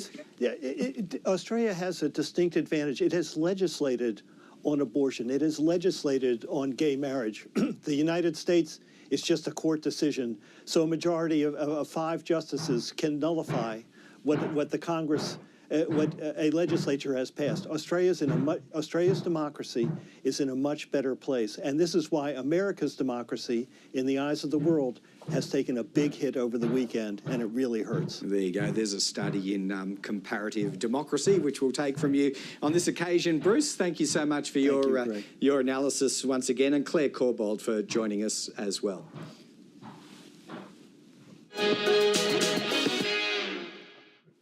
All right, time now for our political panel to discuss matters of national affairs at the start of this week. Joining us today, Labor MP Kate Thwaites. Kate's with us from Melbourne, and Liberal Senator Andrew Bragg is once again joining us from Sydney. Welcome to both. Why don't we start with something that doesn't directly affect either of you, but you're both backbenchers, so you know the difficulties of staffing and running offices. Kate, to you first of all, this staffing decision for crossbenchers, is it fair? Does it put them under too much strain in an environment where the vibe around this parliament is going to be one of cooperation? Greg, we all have big jobs. Being an MP is a big job, and we absolutely rely on our staff. I think there is an equity issue here, as you just said in your intro. We're backbenchers, the independents are backbenchers. None of us have executive responsibility. We're not responsible for the health system. We're not putting together Australia's federal budget. We are representing our communities to the best of our abilities. And if I look at, say, the electorate of Kooyong, which is just across the river from my electorate, where Monique Ryan has been elected, it seems to me there's an equity issue if I say she should have 8 staff to support her community and her work, and I should have 4 staff to support my work. So, you know, we are very busy in electorate offices, in political offices. It is a big job. We do need to be supported, but I think there is an equity issue there. And I think also there's an issue around what we expect of our electorate staff and the work they're doing. And certainly this is my chance to do a big shout out to my staff and tell them how much I appreciate them. Sure. But Greg, a lot of the work that they do is actually work that I think comes from 10 years of neglect by the former government of government services. I have a staff member who pretty much full-time spends her time working on NDIS issues on behalf of our constituents. So I think there is a lot of important work in our government's agenda on fixing the NDIS, on providing people who can actually put in place front-of-house Centrelink services, putting people in place in Veterans Affairs who can help there, clearing the visa backlog. This is a lot of the work that takes up our electorate staff's time. It's absolutely important work, but it's work that should be being done in the public service, and certainly I know our government has an agenda to fix a lot of that. Well, that'll be an interesting metric, won't it, to see whether calls to electorate officers of politicians decrease in line with whatever projects this government takes on in those areas. Andrew, I'll throw it over to you. I don't imagine we're going to get a lot of sympathy from you for Teal independent crossbenchers, but I'm particularly interested, I suppose, in the position of someone like David Pocock, or to a lesser extent, the 2 Jackie Lambie network senators. So much legislation could well funnel through their offices. Shouldn't some people be a little more equal than others? Well, Greg, I've been a senator for almost 3 years, and I have to say it's very hard to get across all the detail of the legislation of the day. And it's really only when you participate in a Senate inquiry which is looking into a bill in detail, whether it's the Legal and Constitutional Affairs Committee or the Economics Committee, where you really get to have an in-depth understanding of the bill. And I do think that the senators confront a huge task here. And I just don't understand why anyone would want to make their job harder for them. I mean, it suggests to me that Mr Albanese is concerned about scrutiny, or he just doesn't want to give these crossbench senators the resources that they probably need to get across all the detail. And he'll obviously want their votes in relation to the 3 I named, but you're not particularly, or you're sounding a little bit sympathetic towards their plight then, Andrew. Well, I am. I think it's a very difficult task to get across all the detail in the legislative program. And unless you're going to spend 24 hours a day in Senate committees, it is extremely difficult. So you do rely on advice, I think more if you're an independent than if you're in a party. And so I do have some sympathy for their plight. All right, well, let's see where that one goes. Why don't we take it out to something that's not completely in-house to do with this Parliament, and that is the suggestion, Kate, around the pension work test. Peter Dutton on board for some sort of revamp. How does this one sit with you, since you mentioned constituents in particular? Do you see a solution for work-starved industry if we can allow pensioners to do some more? Look, Greg, it's an interesting idea, and I think Jim Chalmers has been clear that it's something he's happy to look at as part of the Jobs Summit that's coming up later this year. We do know we have an ageing population. I have an ageing population in my electorate. I think what we'd need to see, and I heard Ian Yates touch on some of this in his interview with you earlier, we'd need to see more data around where are pensioners wanting to work, how many of them are there, how does the work test actually affect their ability to work. We don't have that hard data at the moment, so I would really like to see that. I know anecdotally, again, in my electorate, a lot of pensioners pick up work in elections, so a lot of them have been working for the AEC recently. They pick up work around exam time when they help supervise exams for schools. So there are pensioners already doing work like that. I'd be interested in seeing and knowing more about with proper data. Where is it that they would like to be working, that they're not, how many people there are, and of course what the cost of that is in terms of the benefits of people working versus the increased cost to a pension. Yeah, there's also that cohort, Kate, that Ian Yates was referencing that aren't at 67 yet. In fact, they're pretty stranded from 55 to their mid-60s because employers won't, for whatever reason, take them on. I mean, is that more urgent in your mind than trying to pull back people of pension age? Well, there is absolutely an issue there, Greg, and I know in particular I speak to older women, many of whom may have had a more interrupted work career before they get to, in their 50s. They may not find themselves as senior as men at that time because they've taken time out of the workforce for caring responsibilities.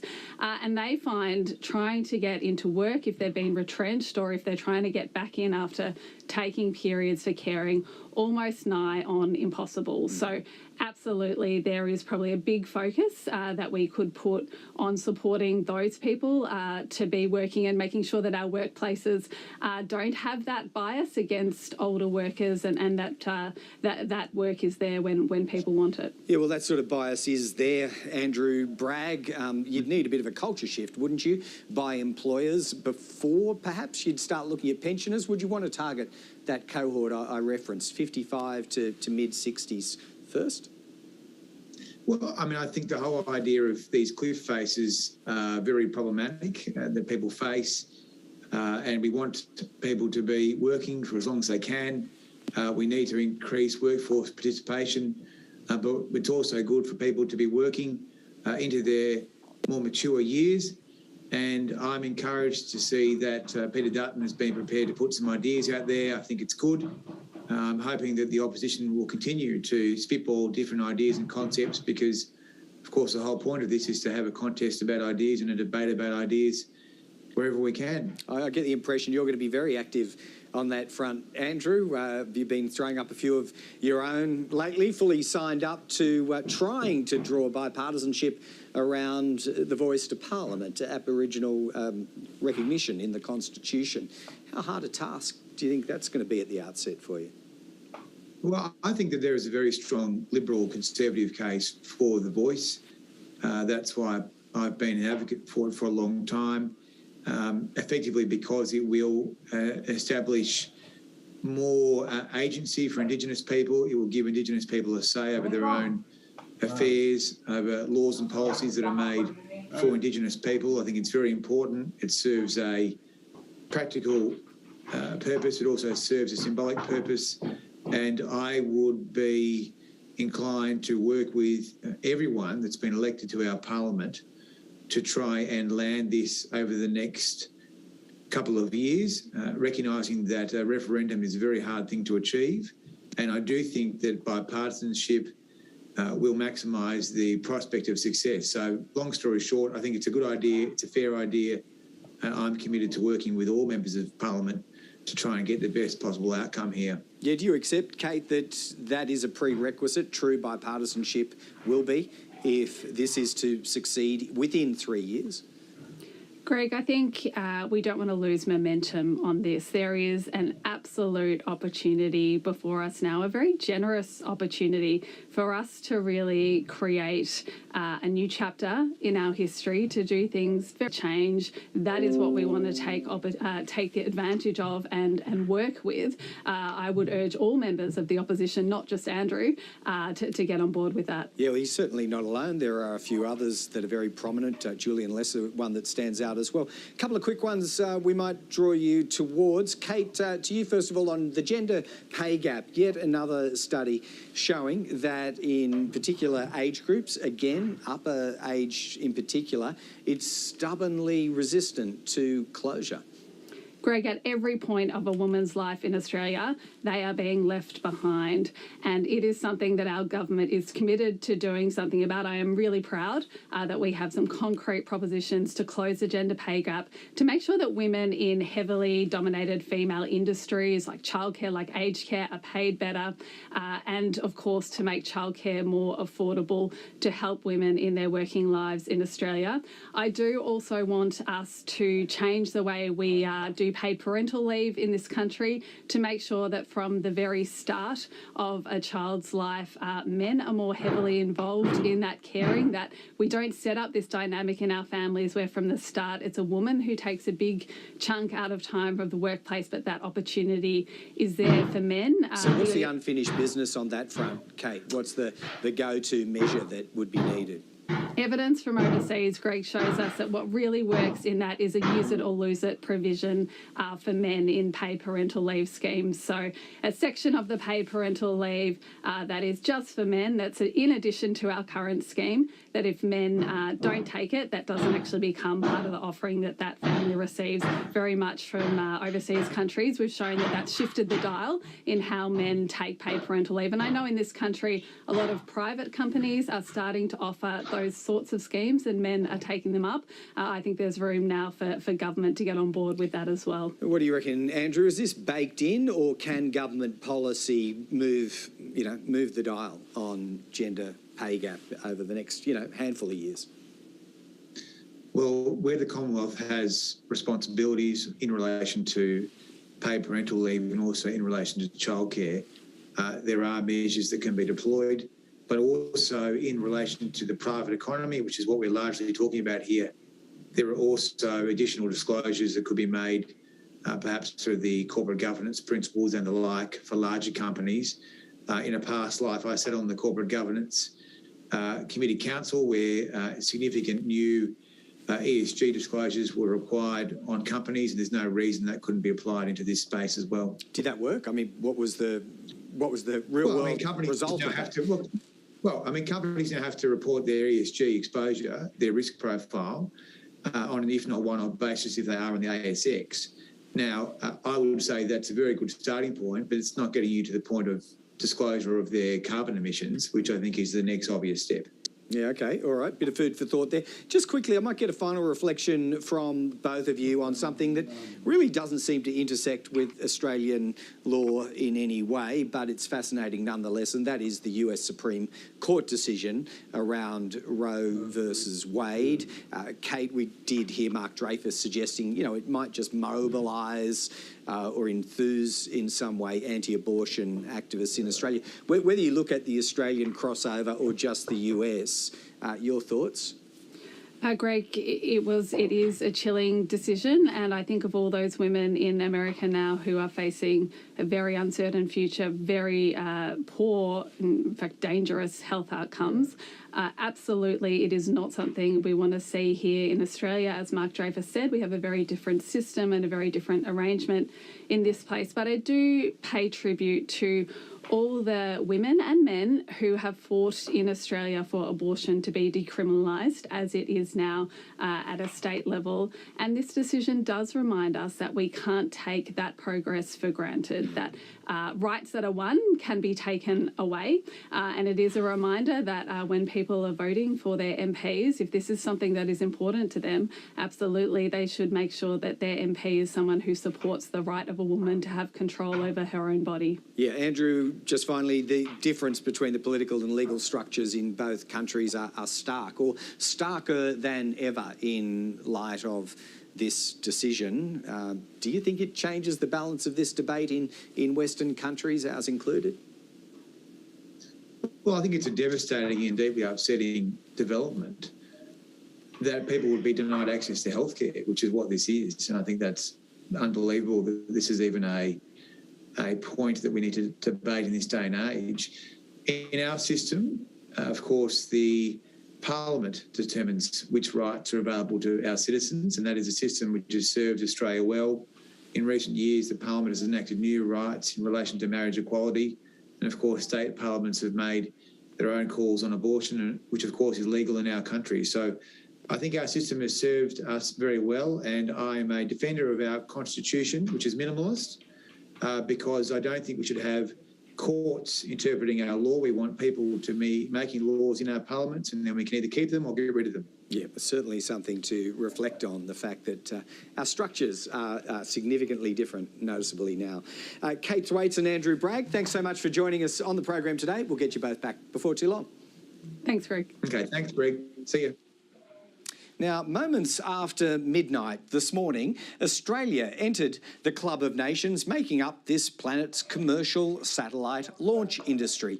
From a launch pad near Nhulunbuy in Arnhem Land, a 13-metre rocket thrust its payload into space, just long enough for its sensors to peek into the far reaches of outer space to capture information on what's out there. It's the first rocket launch to space from Australia in 26 years, and the first ever by a fully commercial outfit. So we spoke to Michael Jones, the Chief Executive of Equatorial Launch Australia, a short time ago. 3, 2, 1, go! Michael Jones, congratulations on a successful first launch for Equatorial Launch Australia. Talk us through it. Did it all go exactly to plan? Greg, thanks for having me. The launch went perfectly, and the rocket and the payloads performed exactly as we wanted. However, we had a few holes on the countdown as we were getting towards launch time because we had too much swirling wind here. And the rocket is in its most vulnerable state just as it goes off the launch rail. So the local wind conditions meant that we just stopped at 3 minutes in the countdown, waited a while, we sent some balloons up, started the count again. I think we held 3 times. And in the end, we got away and it went flawlessly. So I'm really, really happy. And I think the overwhelming emotion for me, everybody asked, are you excited? It was this sort of relief. This has been a long time coming. We see a lot of space launches these days, but they're a tough thing to do. They're very technical, very challenging, and a lot of work has gone on behind the scenes to get this. NASA have been fantastic to work with, and so, yep, a great success. Yeah, I'll ask you some more questions in a moment about, what next and the historical importance, I suppose, of this first fully commercial launch in Australia. But just on the mission itself, do we know anything yet about the brief window of data that was collected? What's come from that? Yeah, so part of the normal mission profile is that we get a small sample stream of data throughout the whole journey into space, and then the opening of the door on the telescope, the operation of the telescope, just to ensure that everything's worked as it is designed to do, or in nominal condition, using NASA terminology. And then the main part of it, though, is the recovery of the payload, which is happening as we speak. There's a helicopter of ours downrange now. We know exactly where the payload is. They'll recover that, bring it up to here, and the rest of the data download out of that payload will then take place. And then a long period of analysis back in the United States at the University of Wisconsin for last night's mission. Okay, so regardless how successful that data was or how much it tells you, you're already locked and loaded for the next 2 launches, almost exact replays. Are they? Tell us about those. Yeah, so they're different missions. They're for the University of Colorado, both of them. Different scientists are supervising each of the scientific experiments, and they're looking at other things. And, you know, the reason they're in the Southern Hemisphere is that there are certain aspects and views of the celestial bodies in the sky that can't be viewed from the Northern Hemisphere. You have to be in the Southern Hemisphere. So that's why they're here. So those guys have been here in preparation and are ready to load their payloads. I think I gave you the, you know, before we started, you know, our template is we're in recovery mode today. Tomorrow we'll start in reload mode. We'll have half a day off Wednesday. Then we're into rehearsals for launch for next Monday night. So no rest for the wicked. And we're on a short tempo here. We're launching each 8 days in the 3 cycles that we're doing. So there's plenty of activity still, and there's no sort of time to rest and reflect on it. But we had a good debrief sort of in the early hours of this morning on a few lessons of what would we do different. But basically, it was a real textbook mission, and the few little challenges with the wind actually cemented the partnership between us and NASA in the control room of who does what when and who makes what decisions. So that went really well and better than expected, in fact. Yeah, it's a really intense period of time that you've got ahead for the next 3 weeks. But what about what lies beyond it, Michael Jones? Where does this successful launch, and let's presume 2 more to follow, leave your firm? I think we've already pointed to the fact that you are the first fully commercial operation to have done this out of Australia. What's the next grand horizon, the big venture that lies beyond this? Yeah, and this is a tremendous and very significant milestone for us. But what's really important is we're the only commercial, you know, spaceport on the equator anywhere in the world. And that gives rocket companies and payload companies access to a whole range of orbits that they wouldn't get from anywhere else. And so that's our big commercial and technical advantage. So this has validated the concept, and now it allows sort of other companies to come here and take advantage of that. And from our perspective, this morning, you know, I've had a massive number of international emails, people saying, I watched it, congratulations. So the world was watching, and that's great for us. We, you know, whilst it's really important for us to be recognised here at home as, you know, a space company that's doing something significant and real on a global perspective, it's really important internationally for us. Well, that's where a lot of our clients will come from. And so to that end, we've achieved that goal in that we got the exposure. NASA has helped us get credibility. And then last night we had a lot of industry and regulatory people on site, and they were all very impressed with both the scale, the complexity, the professionalism that we have here. And, you know, we have aspired the whole time, and we still think that we can hold our head up and say that this is a world-class spaceport and, you know, the future is very bright for us. But it was really important to get that first step away. Yeah, and because you've done it all yourself, Michael, do you have any reflections on the national endeavour for everyone else? Obviously, we have now an Australian Space Agency that's government-led, but what's your own attitude on that? Is this the place for government to be forging these enterprises, or does your privateers model, is that the way of the future? We're not Elon Musk. We can't do this on our own. I'm a real advocate for collaboration. The space industry is a really tough one to crack. So last night, we invited all of our competitors. We invited all of those people who, you know, we want to work with or who have contributed to our success to come to the launch. We don't want the parochialism and the, you know, sometimes in technical industries in Australia, we have great capability, but we don't play well with others. I want to be a walk the walk as well as a talk the talk guy. So we invited all those people to be here last night. We had completely open and disclosure of everything, allowed them to have a look over the site, watch the launch, etc. And we're doing that because, you know, we don't see them as competitors. We have common challenges and we can help each other.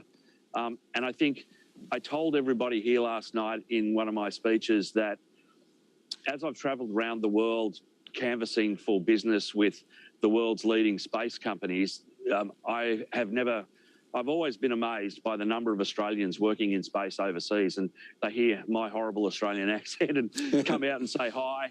And, you know, there are people there. And I think in the future, one of the things that I aspire to is those students out of university who are working in STEM programs and studying space, that there is a future for them in our country. They don't have to go overseas. And I think we're just starting to kick off this. Whilst it's a milestone and it's sort of a great thing to have passed, this is just the start for us and for the Australian space industry. Well, I'm sure it stands as a great moment of inspiration, as you say, for young students in particular and other future collaborators. Michael Jones, thanks again for joining us on Afternoon Briefing. Good luck with the next round of launches. Thanks, Greg, and good to be on the show again. Thank you. All right, well, that's it from the Afternoon Briefing team for today. We'll be back tomorrow, no doubt, with further updates on the Prime Minister's travels. He'll bob up in Madrid for the NATO summit. We will see you then.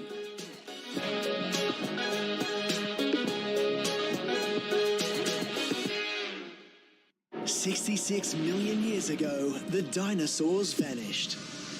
Now, scientists believe they have discovered something extraordinary. Oh my God! With new evidence. Wow.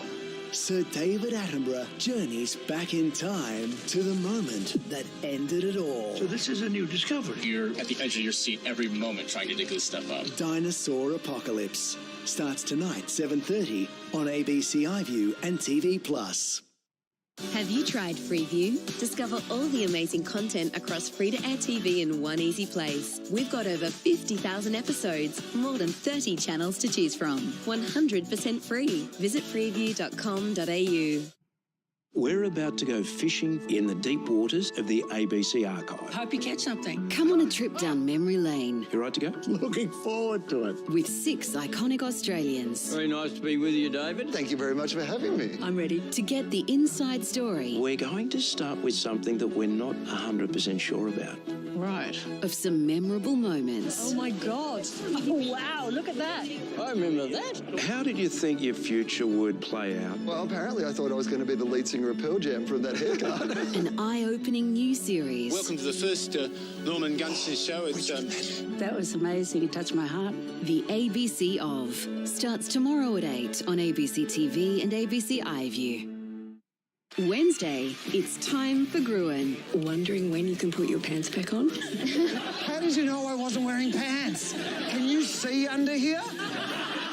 Cutting through the clutter of ads and brands. I like bamboo undies, though, or as pandas call them, edible undies.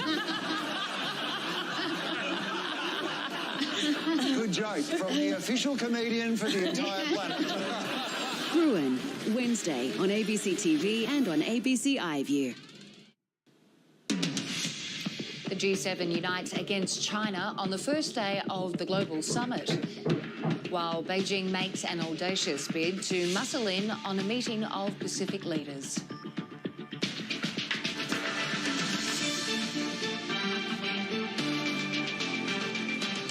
The push to rein in dodgy landlords failing to fix their properties. And a baby boom at Perth Zoo brings new hope for endangered species. Hello and welcome to ABC News. I'm Lara Hyams. The leaders of some of the world's richest democracies have presented a united front on the first day of the G7 summit in Germany. An $800 billion initiative to counter China's growing influence has also been launched. But it's the war in Ukraine that's dominating the agenda. Europe correspondent Isabella Higgins reports. While world leaders talked, Ukrainians were again sifting through rubble in the capital. An apartment block was struck, one of more than a dozen missiles to hit Kyiv. Before right now the summit, they attack. It's maybe symbolic aggression during these days. This was the worst bombardment the capital has seen in months. Other cities like Kharkiv were also targeted. A reminder to the West, this war is far from over. Our house got hit. There was a lot of dust. It was horrendous. Far from the falling bombs, the heads of the G7 nations put on a show of unity high in the Bavarian Alps. Leaders laughed off the threat of the Russian president. Boris Johnson and Justin Trudeau caught mocking Vladimir Putin, joking about taking topless photos.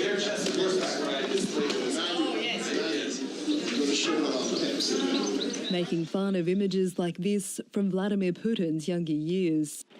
More serious conversations about energy, economic and food insecurity are expected tomorrow.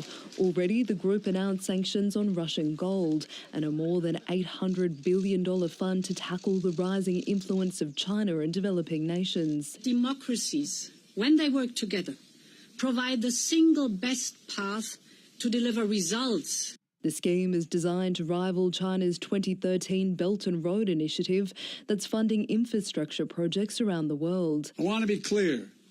This isn't aid or charity. It's an investment that will deliver returns for everyone. The leaders are also set to tackle further sanctions on Russian gas and oil. It's a difficult dance for leaders who must weigh up the cost of war in Ukraine with the rising cost of living at home. Isabella Higgins, ABC News. Meanwhile, China is making an audacious attempt to muscle in on the Pacific's most important high-level gathering. Beijing is pushing for a meeting with the region's foreign ministers on the same day leaders come together in Fiji for the Pacific Islands Forum. Foreign Affairs reporter Stephen Jedgetts has more from Canberra.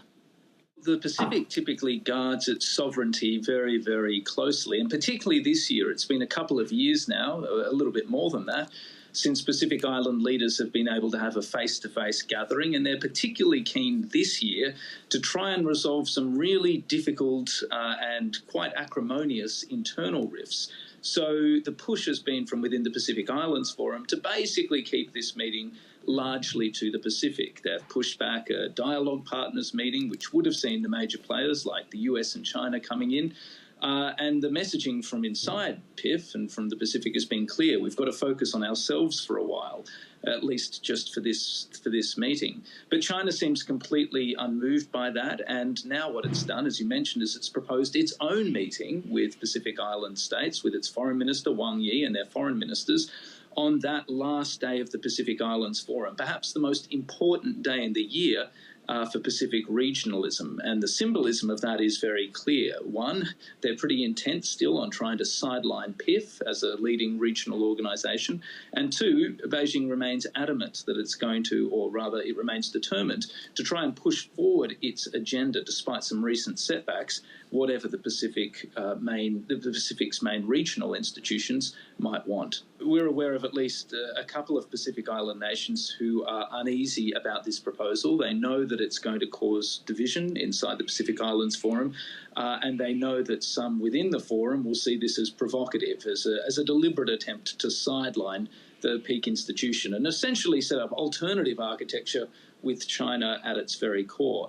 Now, typically, not always, but typically in the Pacific, things operate by consensus. So if you don't have consensus, things tend to fall over. And most analysts I've spoken to are predicting that's what will happen this time, that the entire proposal will fall over simply because China won't be able to get consensus. But we're still 2 and a bit weeks away from the Pacific Islands Forum Leaders Retreat, so there's lots of time for plenty of machinations. It'll be interesting to see what pressure China might place on Pacific Island leaders or foreign ministers to get this meeting up and how they respond. It's pretty bullheaded, as one commentator put it to me. Deliberately disruptive is another way that commentators have put it. What China is signalling here is that it's unapologetic about pursuing its own interests in the region and that it's quite happy to sideline other organisations which it doesn't see as central to its vision.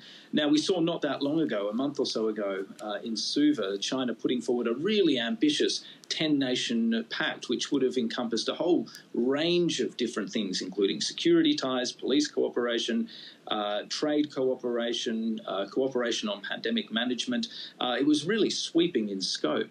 It was forced to shelve that deal because some Pacific Island nations were uneasy about the prospect of them losing their sovereignty. some people predicted in the wake of that meeting that China would probably learn that it has to approach the Pacific a bit more carefully, a little bit more cautiously. But this latest move from Beijing in this attempt to really muscle in on, the most important day of the year when it comes to Pacific regionalism and peak meetings seems to indicate it's not going to change its track and it's going to press ahead with its agenda, even if that does result in some blowback.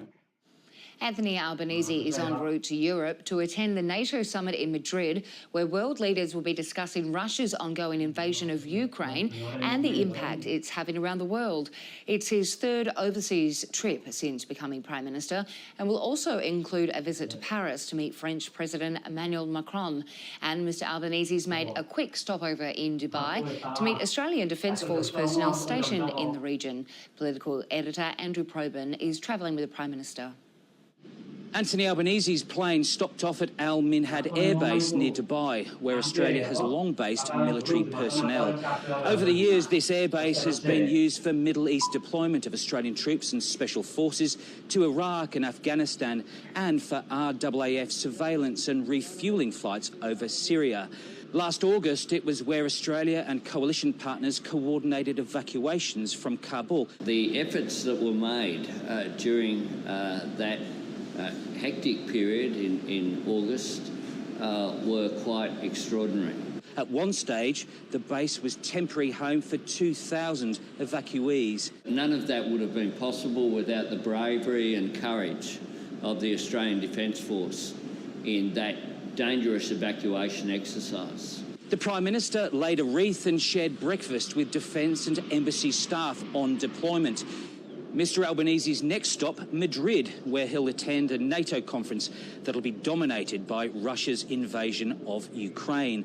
The PM says that in an uncertain world, it's critical for democracies to stand united with Ukraine against those who defy the rule of international law. Our values of maintaining a sense of order in the global environment is one that can't be taken for granted. It does have to be defended. By showing solidarity with Kyiv in the face of Vladimir Putin's aggression, Mr Albanese also wants to demonstrate to Chinese President Xi Jinping the values Australia holds dear. Beijing has its own territorial ambitions in Taiwan and the South China Sea, and there's a concern among Indo-Pacific democracies that if Russia succeeds in Ukraine, Beijing will be emboldened. Police in Sydney have made 10 arrests during peak hour climate change protests. Demonstrations brought traffic to a standstill in the CBD and caused widespread delays. Reporter Mark Reddy has more from Sydney. The Sydney Harbour Tunnel was forced to close all southbound lanes after a climate change protester used her white car to block traffic. Police managed to arrest the 22-year-old woman from Lismore after cutting a bicycle lock that she used to attach her neck to the steering wheel. The traffic eventually started moving freely again after almost an hour, but there was chaos in the city involving dozens of demonstrators. Some threw rubbish bins onto the road, others grabbed street signs and pavers from construction sites to create disruptions. At one stage, a car was seen driving into activists, but thankfully no one was injured. In total, 11 protesters were arrested. Police say they are facing several charges between them and penalties of up to a $22,000 fine and 2 years behind bars. What I will say, the behaviour of this group was nothing short of criminal activity. The throwing of bicycles, the throwing of garbage bins, the throwing of other items in the path of police, in the path of media, in the path of innocent members of the public just walking by will not be tolerated and cannot be by the people of New South Wales or the New South Wales Police. Well, the protesters are from a group called Blockade Australia. They are demanding more action on climate change. They have previously hijacked our ports and train lines to create disruptions. I attended a rally in Sydney about 4 years ago that 15,000 people attended, and it got no coverage from the media. The media don't want to know. The general public don't find out about it. So that is why we need to use different strategies to get the attention of the policymakers. And I got the feeling today that the public were not upset. The police were upset. Police are expecting further disruptions later this week. They say they will be out in force again, and they'll also be reviewing CCTV, mobile phone footage and body-worn cameras, and expect further arrests to take place later this week. New South Wales is set for a week of disruption with 4 days of planned industrial action across various sectors. Reporter Isaac Naruzi has more. People can expect a lot of disruption to their personal lives, so 4 days of industrial action across multiple different sectors. You have rail workers for 4 days taking industrial action. You've got nurses and midwives tomorrow, and then you've also got teachers on Thursday. So tomorrow, rail workers will be operating the trains at 60 kilometres an hour. That's going to reduce services by about 50%. But Friday is really the big day.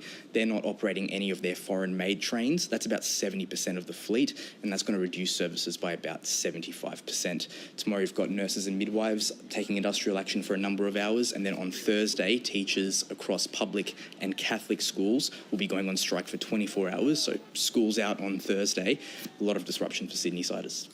Well, for the rail workers, it's really about the intercity fleet. So these are the new trains that cost about $3 billion and have just been sitting there for a couple of years because the unions say they're unsafe, they're not fit for purpose, and they need urgent upgrades. Alex Klassen spoke to me earlier today in a press conference and said that unless a commitment is made, there probably isn't an end in sight to these kinds of industrial actions. We've been arguing that this train is unsafe for the last 4 years. We had commitments before the last election they were going to fix it. They've now reneged on that. Even as late as 4 weeks ago, I had a letter saying we're going to fix the train. Here he was on Friday night, Damien Tudorhope, who then proceeds to tell us there's no money to do the rectification of the NIF, but there is money there to actually pay those drivers and guards who are prepared to work the train as it is, unsafely in our view. So that was Alex Klassen's. Nurses and midwives are worried about budget transparency. They want to know how many more jobs they're getting. And then teachers say that they've got a critical workforce shortage. They say they're overworked, they're understaffed, they're having to combine classrooms, essentially act as babysitters. They say it's not their job to do that. They were offered a 3% pay rise as part of the last budget. They rejected that. They called it an insult and said that it does nothing to address the critical workforce shortage. Victoria's new ministry has been sworn in during a ceremony at Government House. Leanne Wong has more from Parliament in Melbourne. The Premier, Daniel Andrews, has heralded his revamped ministry as being one of the most diverse and inclusive Victorian cabinets. 5 new ministers were sworn into the Victorian cabinet at Government House this afternoon. Their former Speaker, Colin Brooks, Steve Dimopoulos, Harriet Shing, Lizzie Blandthorne and Sonia Kilkenny. Transport Infrastructure Minister Jacinta Allen was also sworn in as Victoria's second ever female Deputy Premier. That now means that there are 14 women who are in Victoria's cabinet. That's the most of any Australian state and territory. But for newly sworn in ministers Steve Dimopoulos and Harriet Shing, today has had particular significance as they are now the first 2 openly gay ministers elected to Victorian cabinet. And for Ms Shing, she's also the first Chinese Australian minister. I never had a doubt that this government was a government that accepted and embraced diversity in all its forms. Led right from the Premier, but throughout the entire caucus, I've always felt comfortable in this government with my partner and my sexuality. I'm delighted to follow in Martin Foley's footsteps as the Equality Minister. I really intend to make sure that visibility remains front and centre, and I am determined to make sure that we continue Martin's fine work and that we continue to make sure that equality here in Victoria is not negotiable, including through my role at the table. The new ministry comes after the mass resignation of 4 of Victoria's highest-ranking ministers. Last week, we saw Deputy Premier James Merlino, Health Minister Martin Foley, Tourism Minister Martin Pakula and Police Minister Lisa Neville all hand in their resignations and announced that they were standing down from their portfolios. The Cabinet, understandably, has now gone through quite a bit of reshuffling and several portfolios have changed hands. Of the newly sworn-in ministers, Lizzie Blandthorne takes over as Planning Minister, Colin Brooks Brooks takes over as Minister for Child Protection as well as Disability. Steve Dimopoulos takes over for Tourism, Sport and Major Events. Sonia Kilkenny will become the new Minister for Corrections and Youth Justice. And Harriet Shing becomes a Minister for Water as well as Equality. The opposition has criticised the overhaul in recent days, saying that it shows the Victorian government is quite unstable, but the Premier today dismissed those criticisms. He said that this new ministry is a chance for renewal and for Victoria to meet fresh talent and new faces going into this ministry. I know they're going to work so hard to do the very best job that they can and to be with me in this important project of not just governing, not just working hard every day to deliver, but also mapping out and putting forward a positive and optimistic plan for the future. That's what these next few months are about. And then we'll give Victorians the choice that they are fundamentally entitled to. Victorian voters now have 5 months to become acquainted with these new ministers ahead of November's state election. Authorities in New South Wales have ordered the destruction of more than 300 beehives as part of the effort to contain the spread of a deadly parasite.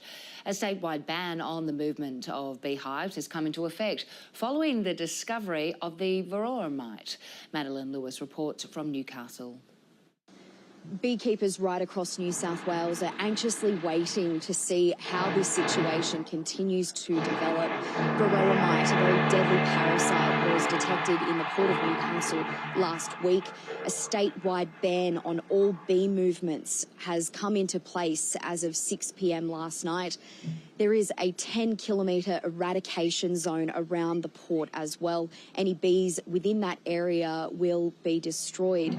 It's a $70 million industry that is at stake, and there are a lot of beekeepers, particularly here in the Hunter region, that are terrified. They're worried about their livelihoods. They are losing sleep. I'm at a property in Belmont South, which is outside of the eradication zone, but beekeeper Zach Smith, who lives here, operates about 80 hives at 12 different locations, and some of them do fall into that eradication zone. Here's what he told me earlier this morning. With the DPI directive, it's can't do anything with the bees except it was changed last night. We are allowed to inspect the hives, so a sugar shake or an alcohol wash is another method to inspect for the mite, and then otherwise there's no other action we can take with our bees at the moment. I don't know what I'm going to do at the moment. If the mite does get out into the wild, it's going to be a big decision whether to carry on with doing the bees. It's going to be a lot more work, just a lot more work carrying forward with it. So I think a lot of guys will drop out of it. Yeah. Zach's waiting for more information from the Department of Primary Industries, but what he has been told is that he can inspect some of his hives for the mite to see if it is present. If it is, he's to contact them immediately. Other than that, it's a waiting game, and a really nervous one at that, because it's not only the bee industry at stake, but the wider agricultural industry as well. A Tasmanian inquiry is turning its attention to allegations of child sexual abuse at the Launceston General Hospital. It's heard of details of now a notorious nurse and also how allegations were never followed up. Lucy McDonald reports from Launceston. Now, this week is all about the Launceston General Hospital and the child abuse that occurred there between the 1980s and 2000s. While there are multiple perpetrators, the most notorious is James Jeffrey Griffin, who worked there for almost 2 decades. So the council assisting the Commissioner began today by laying out what we'd hear this week, and most of that was dedicated to Griffin and the numerous complaints that were made against him by both parents and colleagues. What we also heard today was the complaint from a man who bought a laptop off Griffin, who discovered there was child exploitation material on it. Now, this man was quite concerned because he was aware Griffin was a nurse, so he contacted police about it. That was back in the year 2000. He didn't hear much, so he followed up again in March 2001, saying he was very concerned that nothing had been done. The man said his greatest fear was that Griffin would end up working on a paediatric ward somewhere. Now, this is March 2001. Griffin, by that point, had started at the Launceston General Hospital. By September 2001, he would be working on their paediatric ward. But nothing was done, and same goes for the multiple complaints made against him over the next 18 years. And we know that he went to abuse multiple children during his time at the Launceston General Hospital. Now, we've also heard today from a victim survivor who was abused by another nurse. Now, Ben Felton told the Commission that back in 1989, he was abused by a nurse at the Launceston General Hospital. He said his parents immediately reported it to the hospital and they promised a full and proper investigation. However, when Mr Felton followed up years later, he found out that nothing had been done. He then contacted the hospital time and time again, trying to figure out what had happened to this nurse. Now, it was in the Commission today that he discovered that just last year, the same time he had taken his story to the media, the Department of Health had undertaken an investigation and found that the abuse did not occur. Obviously, he was quite distraught about that and frustrated and amazed that he had never been contacted during the investigation. Finishing up his evidence today, Mr Felton said he hopes his sacrifice is able to help at least one child. Every ounce of pain and anger, if this saves one kid from getting hurt, then it's worth everything. It's worth all of it. Because every single individual child has a soul. And I had my soul torn out. The Commission continues for the next 2 weeks. And if this story has raised any issues for you, you can get help by calling the National Sexual Assault and Family Violence Counselling Helpline on 1800-RESPECT, which is 1800 737 732. We're just taking you now to Perth, where Opposition Leader Peter Dutton is speaking. Here in this region, to Gary and to John as well, the third generation of farmers here, it's an amazing story. And Juliana is, the backbone, I suspect, of the operation here. And I'm just very grateful that you're able to have us here with you today. I'm really passionate about making sure that we can provide support to small businesses, to families, because they really are the lifeblood of the Australian economy.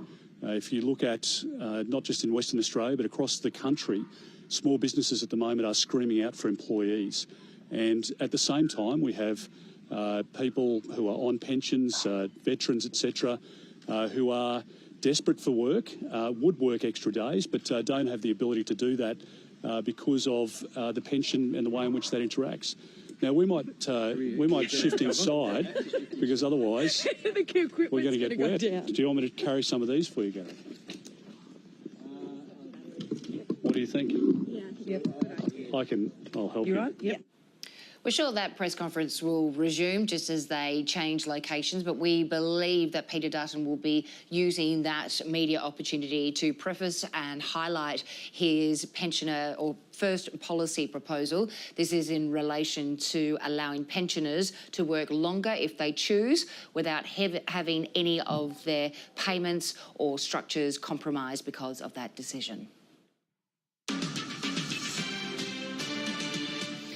An ABC investigation has found Boeing 737 MAX aircraft has experienced 6 in-flight emergencies and dozens of groundings in the year since it was cleared to fly again.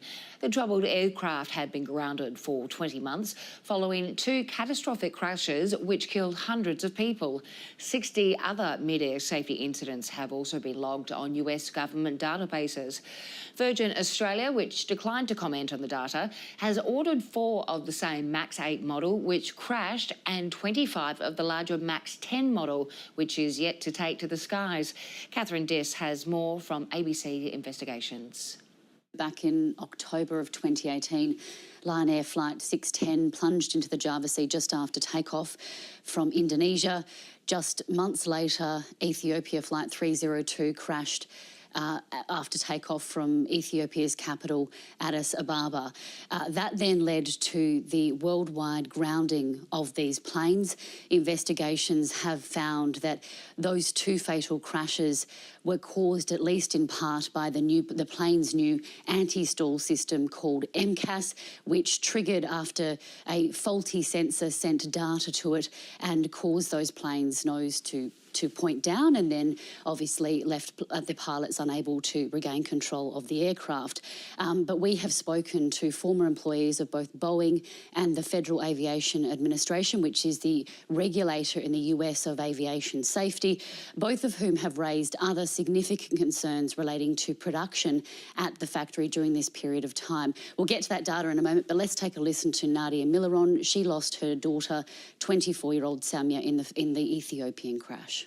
This is another moment to wave our hands wildly and say, hey, you shouldn't be allowed to ramp up production or even produce the plane at all if you don't know why the plane's crashed. We trawled through hundreds of incidents which have been logged inside US government databases, and of those we found 60 which these former employees would categorise as serious and with the potential to end in tragedy in the wrong circumstance.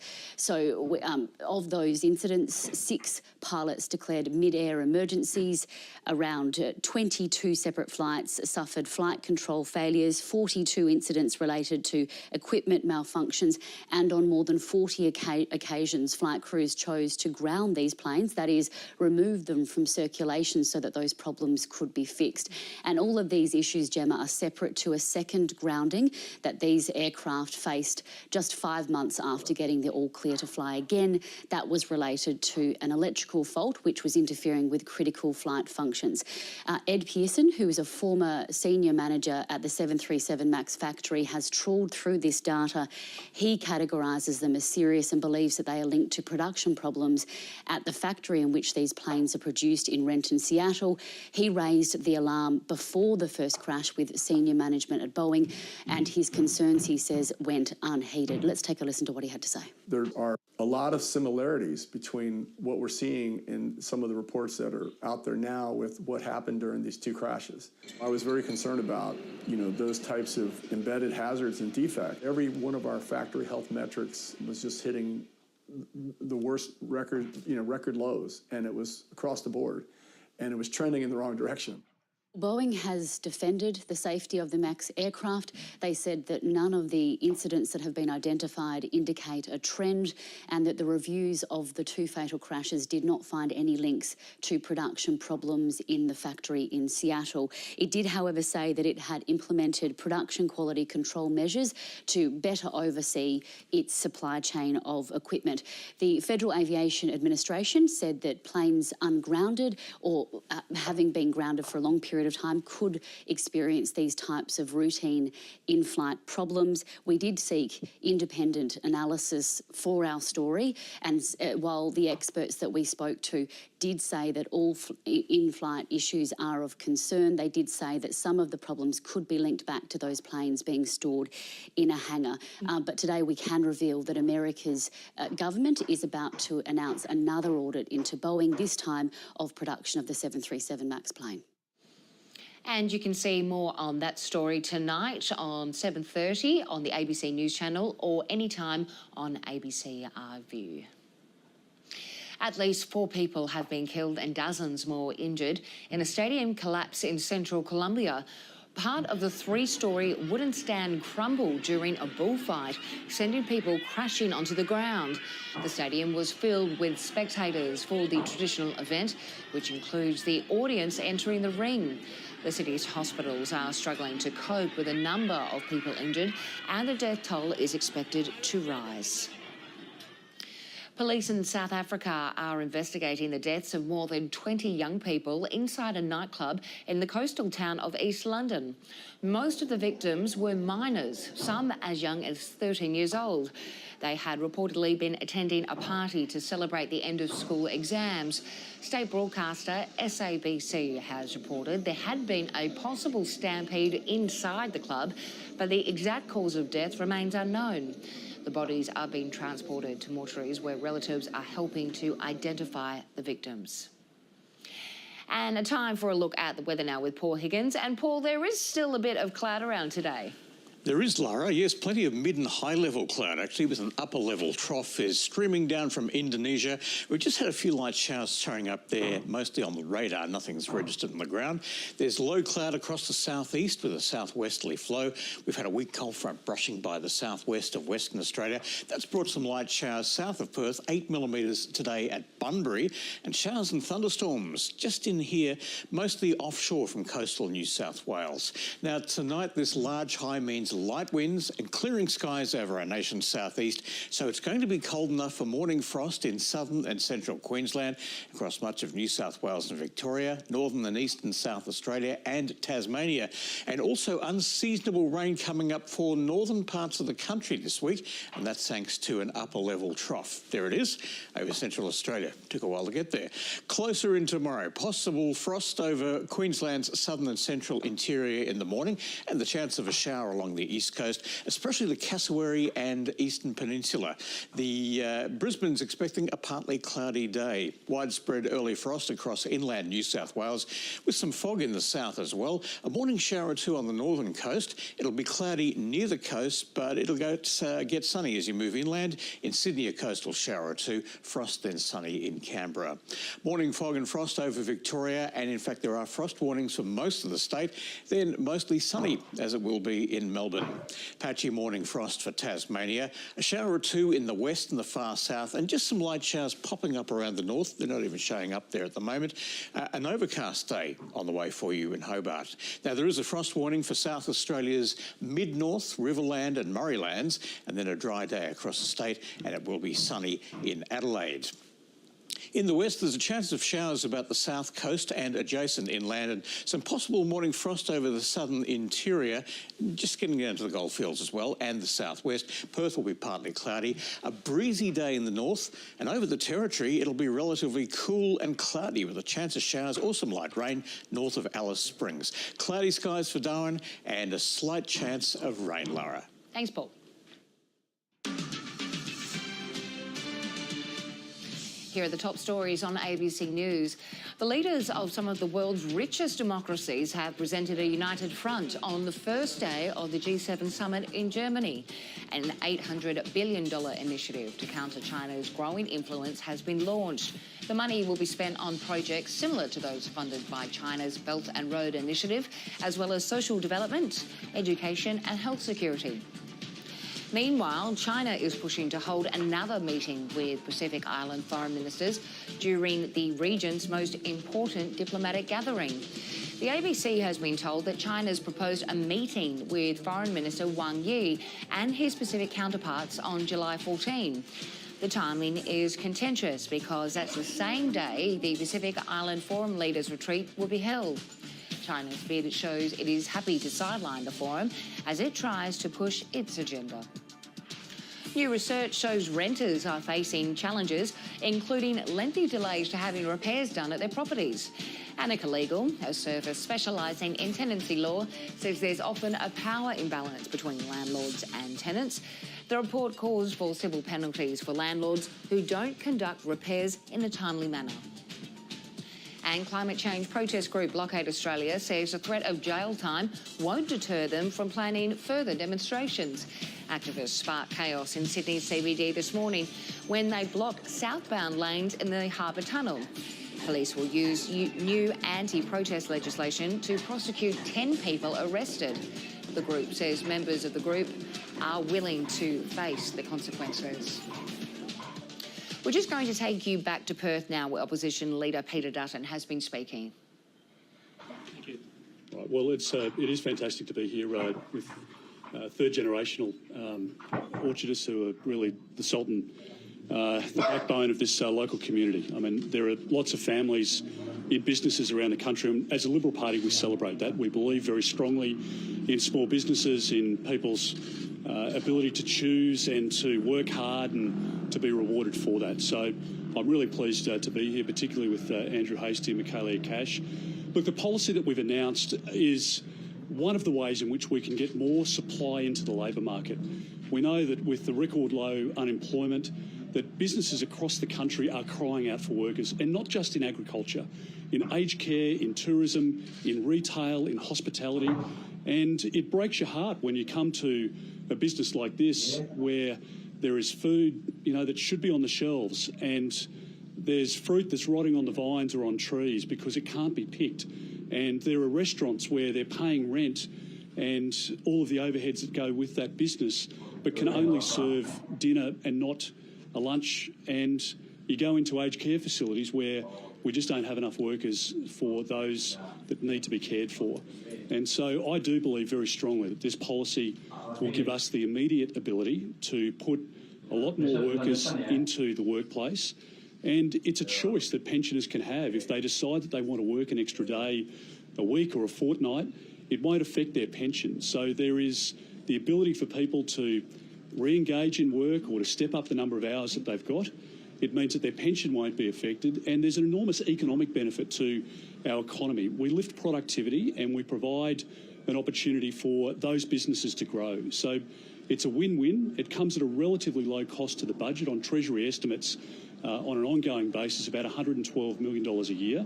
And our proposal is that if the government is able to pick this policy up, which we would very much encourage and support them in doing so, and maybe there's more that you can do in this space, we'd be very happy to support it. And I think the urgency is here and now. So when the government dismisses this proposal, the Prime Minister's overseas and the Treasurer here dismisses the proposal without even talking to the Prime Minister, I just think that is politics. It's really a knee-jerk reaction, and it's regrettable because we need the workers out there now. So. That was Opposition Leader Peter Dutton in Perth outlining his first policy proposal. He's calling for pensioners to be given the choice to work more without having any of their entitlements cut. Now, back to our top story, and G7 leaders meeting in Germany have set out plans to mobilise hundreds of billions of dollars in infrastructure investment for the developing world. Joining me now is economist and Professor Quentin Grafton from ANU. Professor, thanks so much for your time. I'll get to that announcement shortly, but just to preface that and to take a step back, Ukraine is obviously dominating these discussions. We've had the issues of sanctions and supply now result in an energy and food crisis. What does the G7 need to do to get these issues back on track?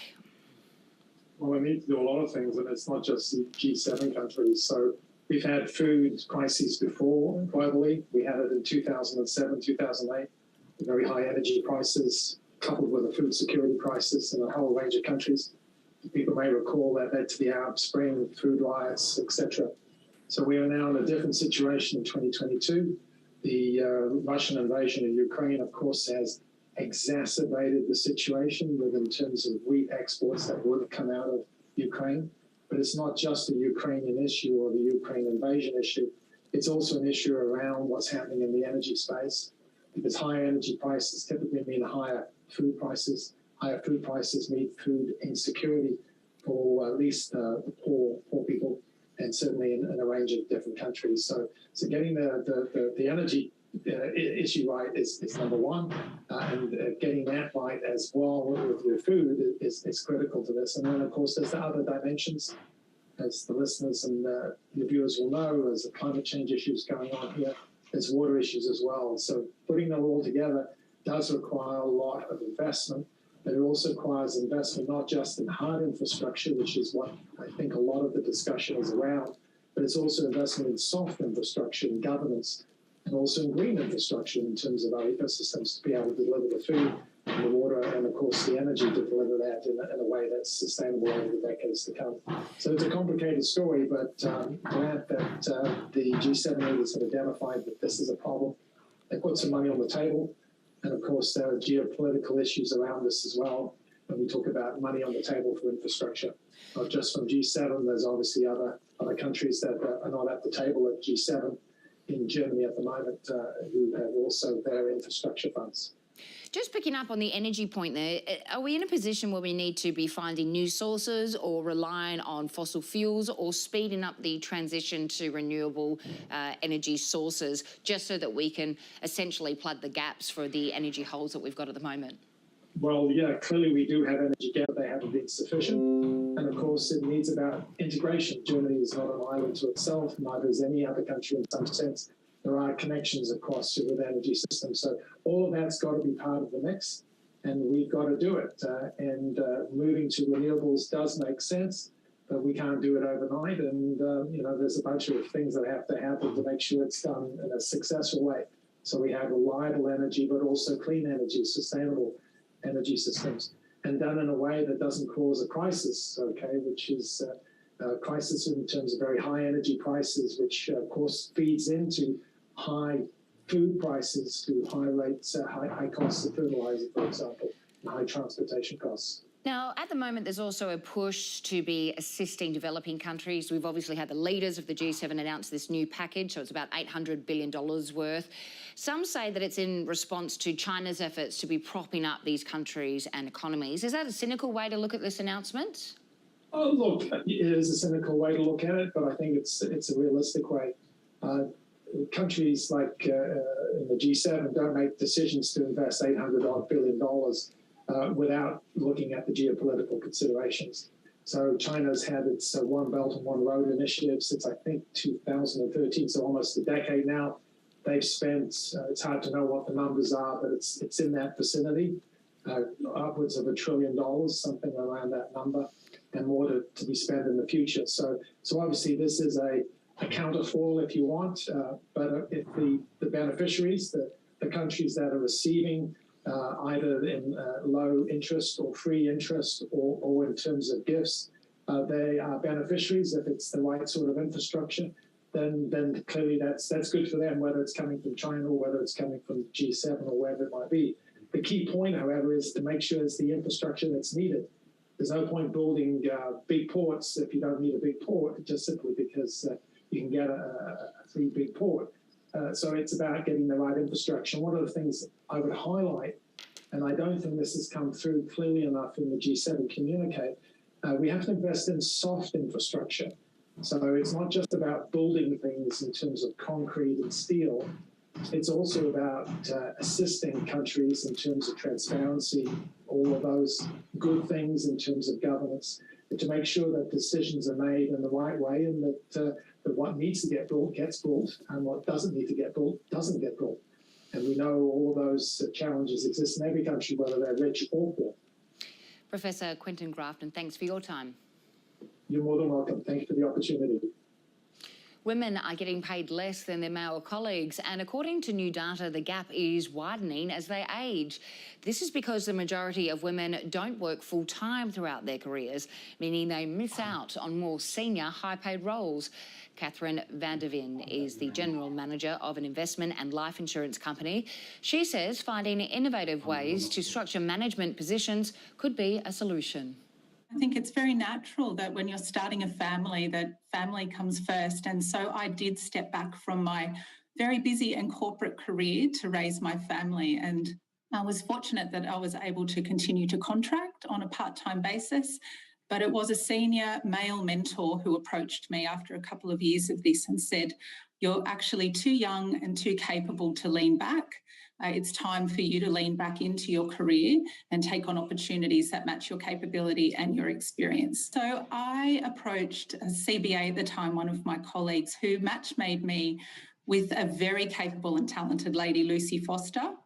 And this was 6 years ago. And she was working in what's called a job share construct, where two people share the one role and they share the accountabilities, the team responsibilities, the pay, pretty much everything for the role. So I stepped into CBA knowing nobody and was matched up with Lucy, and we have been a pair ever since and now have worked in pretty senior roles across 3 companies in Australia, including a CEO role. And we actually pitch ourselves into senior roles as a joint pair, and we think we bring more to roles because there are 2 of us. It's very hard to find the capabilities and the energy for these senior management positions in just one person. And so we find that the job share is actually our secret advantage now. What started as a flexibility pitch is now actually a strategic and talent pitch to companies.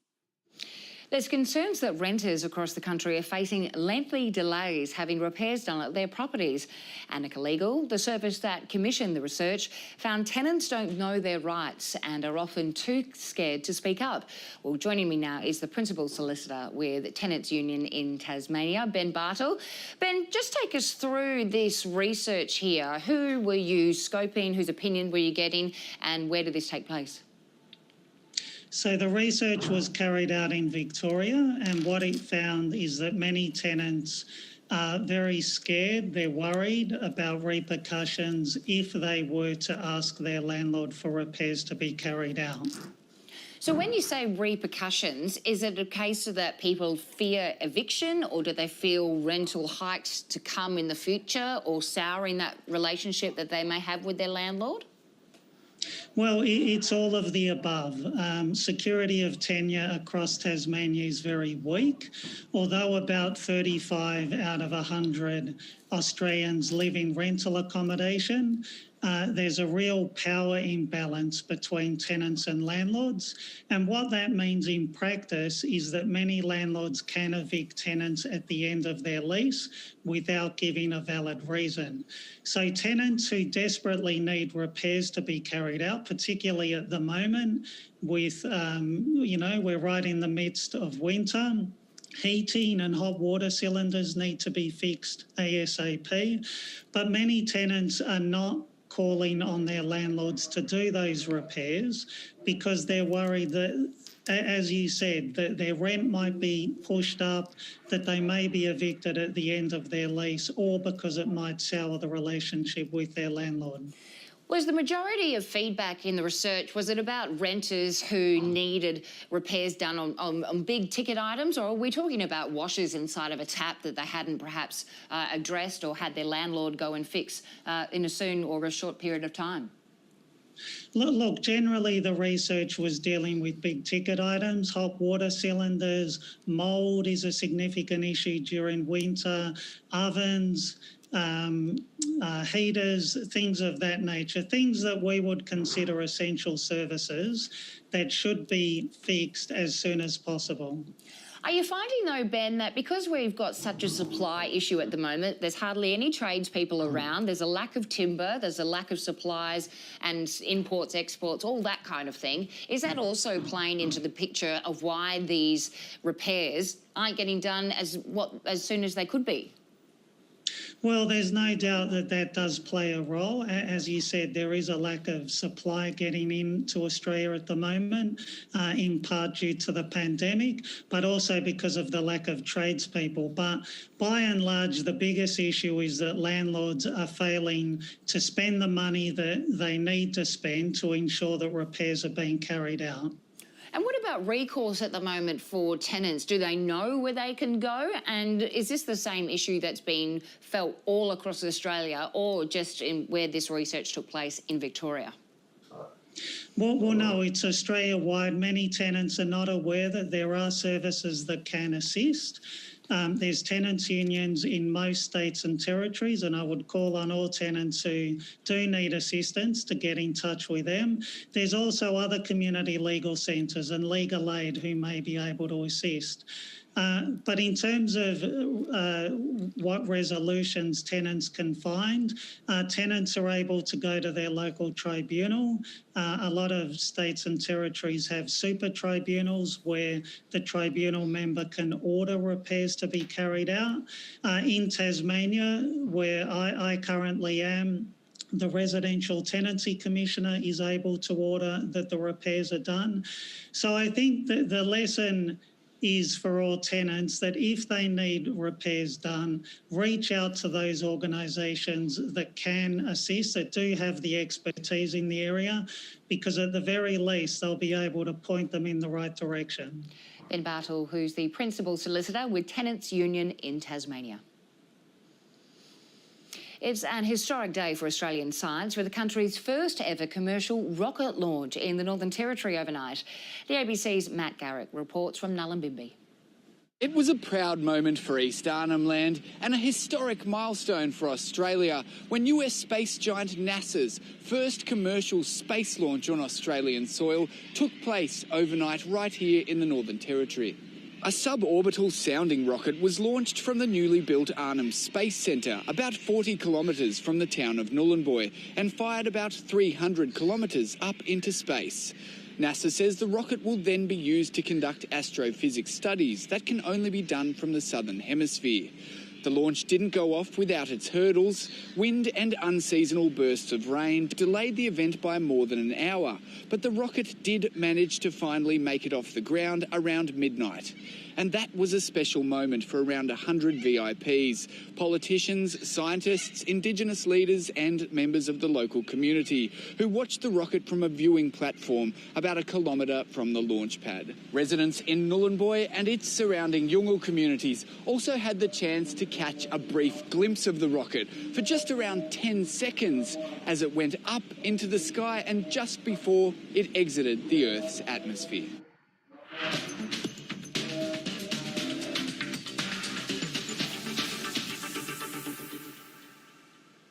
New South Wales has sent this year's State of Origin series to a decider with a resounding 44-12 victory over Queensland at Perth Stadium. Daniela Intelli caught up with reporter Jessica Stewart in Perth. You couldn't have asked for a more clinical performance from the Blues, could you? I guess they came out here to Perth, they had their backs against the wall and they delivered. And of course, they sent it to a blockbuster decider out there in Queensland. We go back to the other side of the country for Game 3, of course. But the Blues, it was a real tussle for 50 minutes and then the damn wall that, well, it just opened after those, for that last 30 minutes. Just a complete clinical performance. 30 unanswered points in that second half. Of course, the Maroons, they lost a man in the dying stages of that first half and they were managing to hold on. And then, as we know, Nathan Cleary, man of the match, he was really harsh on himself after that Game 1 shock loss. And then he came out in this Game 2 and he just completely controlled the match. He had more than 20 points off his own boot and then 2 tries of his own. So complete dominance. This morning, the Blues were very, very happy as they left their team hotel. Freddie, the coach, Brad Fittler, he was very relieved as he woke up this morning with a coffee. Yeah, it's always nicer to wake up after a win. It's got to somehow, keep that still because it's only 1-1 now, so the scoreline doesn't matter in the end. And Jess, Maroons coach Billy Slater remains confident Queensland can still win the decider at home next month. Yeah, well, I guess that's the benefit of winning the first game and then you lose the second. You do have that safety net, of course, but the Maroons will no doubt be very disappointed with the way they did play. Billy was kind of questioned quite harshly about the effort. I know there was a lot of criticism of the Maroons. With this time next week, we'll have the Game 3 team announced. As for, whether or not we've seen we saw a debutant in Murray Taulagi. Will he retain his spot? We don't know. But what we do know is Billy Slater, it was his first loss as coach. So we'll have to see how he reacts to this all. But they do go back to the Cauldron there at Lang Park, and that is a really happy place for the Maroons. They love playing in Brisbane in front of their home fans. And Jess, some injury concerns. Payne Haas left in a moon boot, while for Queensland there are worries regarding Cam Munster's shoulder. Yeah, it is a bit concerning for the Maroons. Cameron Munster, he copped a hit to his shoulder around the 50-minute mark from what we understand in that second half. He left the ground in a sling, so he went back to Brisbane early this morning and obviously will make his way back to join his Melbourne Storm teammates and get some scans today, so we'll have to wait and see. With that, there's not a long turnaround to Game 3. Payne Haas, the news doesn't look like it's super encouraging there for him either. He was in a moon boot from what we understand this morning as well, so he's got a bit of an ankle concern there. So there's a lot happening, and Kalen Ponga, of course, leaving the ground. Lots of headlines evolving from last night's match, so lots of hype heading into Game 3. We can't wait already for that big blockbuster out in Brisbane. We can't wait. Love what you're wearing under your jacket. Thank you very much, Jess Stewart. And a baby boom at Perth Zoo has been hailed for bringing endangered species back from the brink. The zoo's specialised breeding program has welcomed more than 60 western swamp tortoises. It's the most endangered reptile in Australia, and over the past 3 decades, hundreds have been bred in captivity. The program has also produced 13 numbat joeys and dozens of dibblers, which are an endangered species of marsupial, just in case you were wondering. Plans are in place to release all of them into the wild once they've matured. We have lost far too many of our native species in Australia and in Western Australia. We've lost too many. And so it's so critical that those species that we still have, we breed, we return back to the wild and we re-establish them. We want to protect them as much as we can and reintroduce them back into the wild as much as we can. And looking at tomorrow's weather in the capital cities, mostly sunny in Brisbane, a possible shower for Sydney, frost then sunny in Canberra, cloudy days for Melbourne and for Hobart, sunny in Adelaide and Perth, and a top of 29 degrees for Darwin. And remember, you can keep up to date at news.abc.net.au and on ABC iView. I'm Lara Hyams. Stay with us. The Drum with Jeremy Fernandez is coming up next.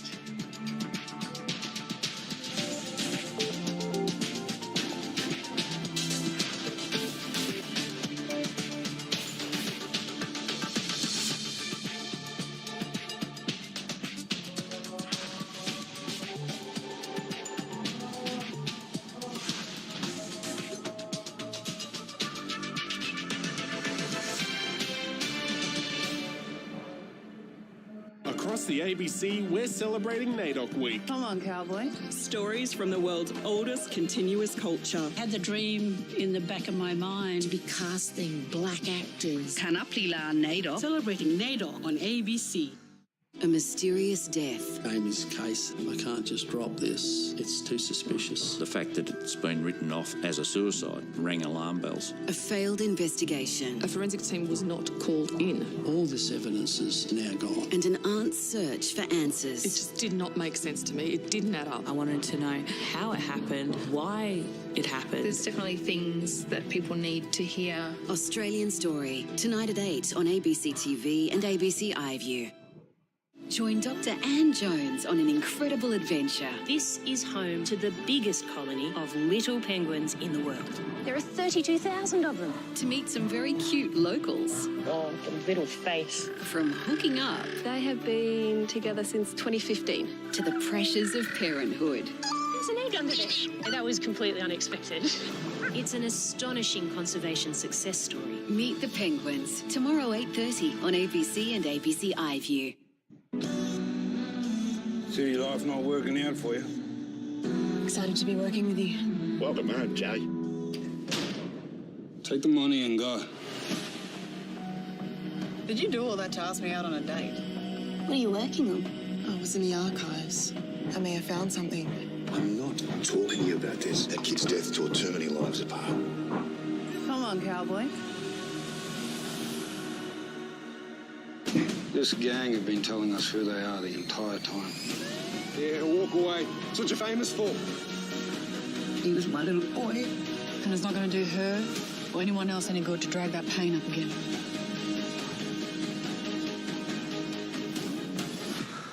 People won't remember you as some kind of hero. They'll just wish they could forget how much of a coward you really are. Mystery Road, Origin, starts Sunday 8:30 on ABC TV and ABC iView. The ABC is turning 90. And we've got a massive party planned. Join Craig Rucastle, Zan Rowe and Tony Armstrong for a live celebration from around the country. With live performances from Missy Higgins, Marsha Hines and more. As we look back on 90 incredible years. I've got to get home to watch Countdown. You, happy birthday. Happy birthday. Happy birthday, ABC! ABC 90 Celebrate, live Thursday at 8 on ABC and ABC iView. Chill with the family this winter on iView. Hold on tight!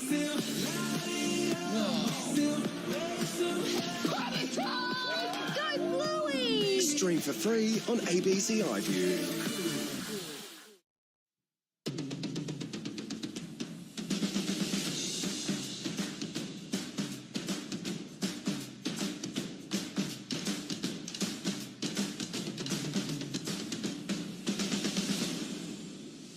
Hello and welcome to The Drum. I'm Jeremy Fernandez. Coming up, abortion clinics across parts of the United States close their doors following a major Supreme Court ruling. Backlash over the government's decision to reduce the number of staff allocated to crossbench MPs. And we look at the lost art of a good argument. Joining me on the panel, journalist and writer Bo So, Studio 10 and 10 News First presenter Narelda Jacobs, in Canberra, economist and former Labor Minister Craig Emerson, and in Melbourne, Foreign Affairs Specialist and former Liberal Party candidate Erin Watson-Lynn. And you can join us on Twitter using the hashtag The Drum, and we're on Facebook too. As Anthony Albanese heads to Europe on his third international trip since becoming Prime Minister, he leaves behind a growing backlash over the decision to reduce the number of parliamentary staff allocated to some MPs. Each MP and senator receives 4 electorate staff to deal with constituent matters. And in the last parliament, crossbenchers were given an extra 4 parliamentary advisors to help them with research, media and deciphering legislation. But on Friday, it was announced that they would only be allowed to hire an extra 1 senior advisor. What is not fair is the idea that Zali Steggall's electorate should have double the representation in terms of staff of electorates in the same region. And the fact is that the 8 staff that were allocated to the crossbenchers more than senior front benchers had in opposition. Up until 2017, the crossbenchers had 1 additional staffer for House of Representatives staff members.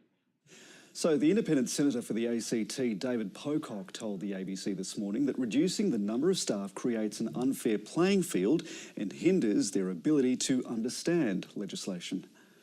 You clearly need staff to be able to be across the issues. As an independent, you don't just have one policy area. If you say you're a minister or a shadow minister, you're not a backbencher where you get told how to vote, told what to say, given your morning media briefing and talking points. You're in there to represent your community, right? to actually hold the government to account.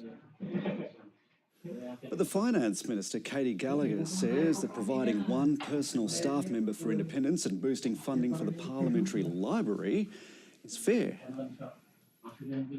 We're open to, constructive discussion with the crossbench. We don't want to put anyone offside, but we also need to have a sustainable staffing arrangement. And it's not fair that the crossbench get 4 additional staff on top of what every other parliamentarian who's not a shadow or a minister get. I would find it extraordinary that there would be sort of, threats essentially to withhold the passage of legislation based on a disagreement about resourcing a Parliament office. Craig Emerson, you've had these staff in Parliament before. What do they actually do day to day? Well, we haven't had, when I was in Parliament, it was 0. So we had 4 electorate staff. But when we were backbenchers, I'm not talking about when I became a shadow minister or a minister, we had 0 Parliament House staff. And as you said, that was actually boosted or made 3 in 2017 and then 4 by the Morrison government. So it was a big increase. And look, I still nevertheless accept the argument that has been put by the crossbenchers that, we would have shadow ministers or ministers and their staff briefing us. As long as there's civility in the argument, I think it can be very constructive to have this engagement. I've heard Anthony Albanese say in the telephone conversations he's had, it's been civil. Hopefully it can be sorted out. And I'll make one other point, Jeremy. I think there is a bit of a difference between the Senate and the House of Representatives because the Senate is the House of Review and it depends really on what those crossbenchers do or don't do in many cases as to whether legislation is passed. They will want to know what the legislation is. They will want to meet stakeholders that are affected by that legislation. So there's an idea, maybe some sort of differentiation between the Senate and the House of Representatives. And that would be a job for 4 extra staff members if you were a member of the Senate? Well, it's not for me to determine a magic number because frankly, there isn't a magic number. There are other parliamentary resources, as has been pointed out, such as the Parliamentary Library, and I'm sure if a member of the crossbench sought a briefing from a minister, then those sorts of resources would be made available. That doesn't mean that the crossbench senator has to then vote in accordance with that briefing. Of course they don't.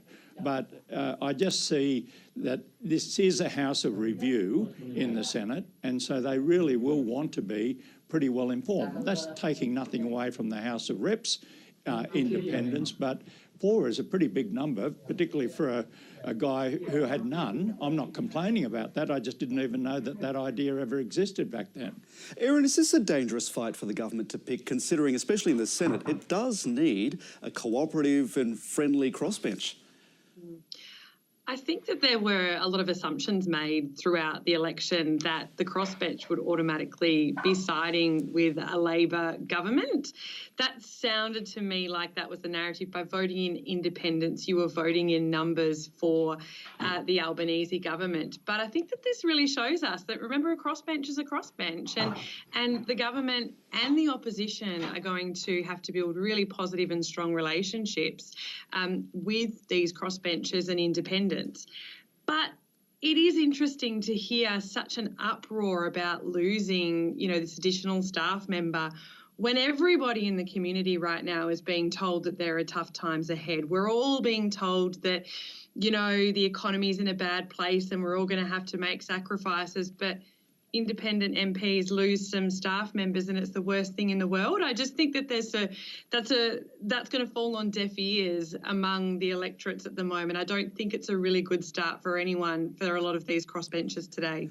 Bo, most of us would love staff, but we're also not decoding legislation day to day, right? So I'm still on the fact that Craig had none. It was just him. That's no extras. You had the 4, Craig, right? Is that right? I had 4 electorate offices, but my seat was in Queensland, and it's possible, to ask one to come to Canberra, but their job was really to, particularly when I was away in Parliament, to run the electorate office, not to advise on policy matters. So, Bo, does Erin make a good point then that, 8 staff members, it just doesn't quite pass the pub test?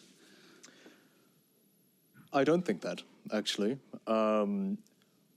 What have been the discussions about politics at the pub? It's we want a more independent politics, right? And the people who are harmed by this are people like Lambie and Pocock, who don't have an enormous party machinery behind them. We know that these crossbenchers are going to have enormous power in this parliament, and the question is whether they're going to be given the capacity to equal the exercise of that power. That power wasn't necessarily exercised in the same way, because prior to Malcolm Turnbull, we're sort of just going back to a situation that existed before. Do you think that kind of makes a difference to the argument? That's certainly what Anthony Albanese... It does somewhat, and it's a question of the baseline. But in my view, when you think about how muscular the public service is, for example, and the role that, these parliamentarians have in representing their communities and making big decisions often about what the public service does, I do think they need to be as well informed as they possibly can be. And when it comes to the kind of politics that we want, which is stepping away from the dominance of the 2 parties, of a politics that's more attuned to the nuances of what each electorate wants, of what the ideas that the parliamentarians bring, I think in that instance, you do need the kind of capacity that the staffing would provide. Nerelda, tuning into those nuances, particularly in decoding legislation, notionally becomes a bit of a slower task right now, right? So what does that do for the job of, moving Parliament along? Yeah, well, I think it was evident from the result of the election that we wanted a better Parliament. We wanted a Parliament that ran itself better, and we wanted cultural change within the building. Well, you're not going to get cultural change if people have low morale and are working to the bone. During parliamentary sitting weeks, staffers are working 80 hours a week, from 6:30 in the morning till 10 p.m.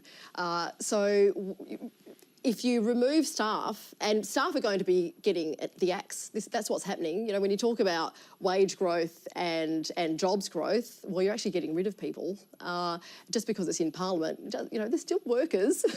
But, it doesn't kind of sound, it doesn't appeal to the general public when we talk about politicians and their staff members. But at the end of the day, it's the politics that's impacting our lives, like more than ever. I think during the pandemic we saw that more than ever, politics actually impacting our lives, whether it should be or not. It's what's happening, and we need the people there that are up for the task.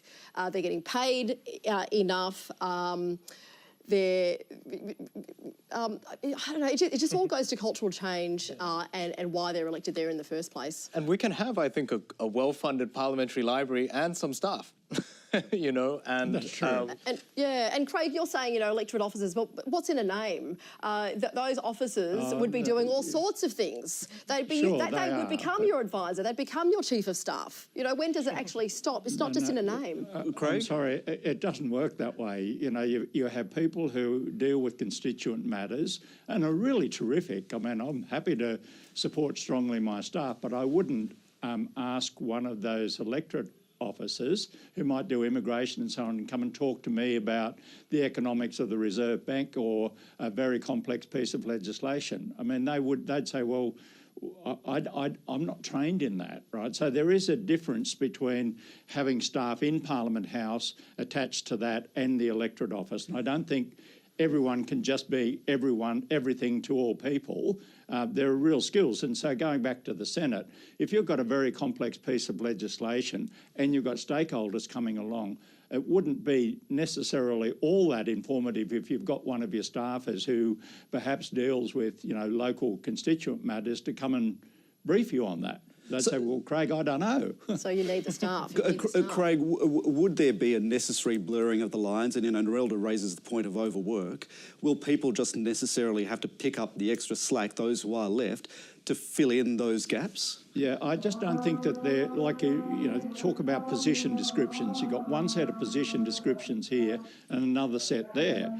As you can tell from what I'm saying, I have some sympathy with the idea that crossbenchers in both the House of Representatives, but especially in the House of Review, where their vote actually does make a difference, should be as well informed as possible. Now, if there are ways of doing that, combining you know, Parliament House staffers with the library and with shadow ministers and ministers and their staff, you know, arguing, you know, their case to them, I think that's a good thing. So I don't want to be the kind of adjudicator here, but I think if we can maintain some civility, who knows, we might find an accommodation. Now, you will have seen over the weekend that the United States Supreme Court handed down a ruling removing the decades-old right to have an abortion. The decision overturned a precedent that was set in the 1973 case known as Roe v. Wade, in which the court interpreted the Constitution as providing a fundamental right to have an abortion. It's mobilised thousands of people across the country, those demonstrating against the judgment, while others celebrated. Across the United States, abortion clinics like this are closing their doors. Don't kill your child! It's this facility in Jackson, Mississippi that's been at the centre of the latest Supreme Court ruling. The clinic challenged a law in Mississippi banning abortions after 15 weeks of pregnancy, despite the court deciding in Roe v. Wade that abortion was legal up to 24 weeks. But in a 6-3 vote, the Supreme Court upheld the Mississippi ban, overturning the principles of the Roe v. Wade decision. The Constitution does not confer a right to abortion. The authority to regulate abortion must be returned to the people and their elected representatives. This means individual states are now free to set their own abortion laws.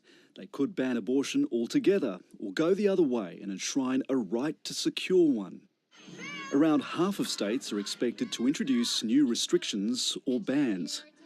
13 already have so-called trigger laws in place, which will see abortion banned within 30 days. The decision was powered by Conservative justices, 3 of whom were appointed by Donald Trump. Justice Clarence Thomas was particularly fervent in his opinion. It's a major shift from his public statements on reproductive rights some 30 years ago at his confirmation hearing. I have no agenda, Senator. I have tried to, here as well as in my other endeavors as a judge, to remain impartial, to remain open-minded. But in his opinion, Justice Thomas hinted that this decision could be just the beginning of winding back implied constitutional rights for others. In future cases, we should reconsider all of this court's substantive due process precedents, including Griswold, Lawrence and Obergefell. Those cases guarantee access to contraception, allow same-sex relationships and marriage equality. Senior Democrats have been scathing. This court has lost legitimacy. They just took the last of it and set a torch to it with the Roe versus Wade opinion. I believe we need to get some confidence back in our court, and that means we need more justices on the United States Supreme Court. Make no mistake, this decision is a culmination of a deliberate effort over decades to upset the balance of our law. We won't go back! The public backlash is widespread. Thousands took to the streets over the weekend. The majority of Americans believe abortion is morally acceptable, and that sentiment is stronger among women and Democrats. Meanwhile, men, Republicans and those who regularly attend church are more inclined to see it as wrong. With the US midterm elections just 4 months away, this debate is polarising a nation already divided about the very interpretation of the Constitution. And for more, we're joined by Senior Lecturer in US History at Flinders University, Prudence Flowers, who researches the anti-abortion movement in the United States. Prudence Flowers, welcome to the program. We hear a lot here about rights, the right to life, the right to abortion. To what extent are those rights actually spelled out in the American Constitution? Well, this is where we get into the kind of tricky area that Clarence Thomas is alluding to. The right to abortion is not spelt out in the Constitution, neither is the right to life. You don't see a right to privacy in the Constitution either. So when Roe was decided, the right to privacy was described as a penumbra right, implicit in multiple amendments in the Constitution, the right to privacy from government intervention and whatnot. But it's not explicitly spelt out in the Constitution, and that is why this Conservative majority on the Supreme Court has argued that they have grounds to overturn Roe v. Wade. So for the layperson, why was it just never codified into law to kind of strengthen that notion of the right to have an abortion? Look, that's a really complex question. I think you can argue that there was a great deal of complacency, particularly from Democrats. But having said that there was complacency, it's worth noting that the obstructionist kind of dynamics that have been present in Congress, certainly in the 21st century, mean that you don't just need a majority to codify something into law, you would effectively need a supermajority, enough to overcome the filibuster in the Senate. And Democrats have never had enough pro-choice members to achieve that. Tell me about that complacency. How is it that that complacency built when we know that the Conservatives were always active in this space? So one of the things that's complicated is that Roe has been challenged over and over and over again, and it was actually almost overturned in 1992. At that moment, a sort of majority on the Supreme Court, 3 of whom actually were Republican-appointed justices, upheld Roe and sort of said, look, precedent means that this decision needs to stand. And so I think since 1992, what you've seen is many people, particularly many Democrats and many political commentators, have assumed that the court would never really go that far. It's really only been in the last few years when Donald Trump was able to appoint 3 justices to the court that suddenly Roe has seemed to be under threat again. And again, people did not take that seriously enough. They relied on the fact that every single one of Trump's appointees, promised that they respected precedent, promised that they would uphold Roe, and they did that in their Senate confirmation hearings. None of that meant anything. And I think anyone paying attention knew that that would be the case. But you have justices like Brett Kavanaugh, like Amy Coney Barrett, sort of saying, look, they understand the importance of precedent. And then you had numerous people in the Senate sort of accepting that as enough. Ruth Bader Ginsburg was not a fan of the reasoning behind Roe versus Wade, and she sort of articulated that it would have been better to focus on this idea of gender equality as applied by the Constitution rather than this right to privacy. Can you just assess for us the quality of that decision and how it's impacted on these latest developments? And the other point that she would have made is that Roe might have gone too far ahead of where the people were at. So explain, why is that? And so her idea was there was a kind of a political movement of greater acceptance towards abortion, and the Supreme Court, by kind of forcing the people's hand in this way, produced a kind of a backlash. Look, this is a very difficult situation for a constitutional court to be in, because on one hand, you do want them to be separate from political opinion and the day-to-days of political opinion.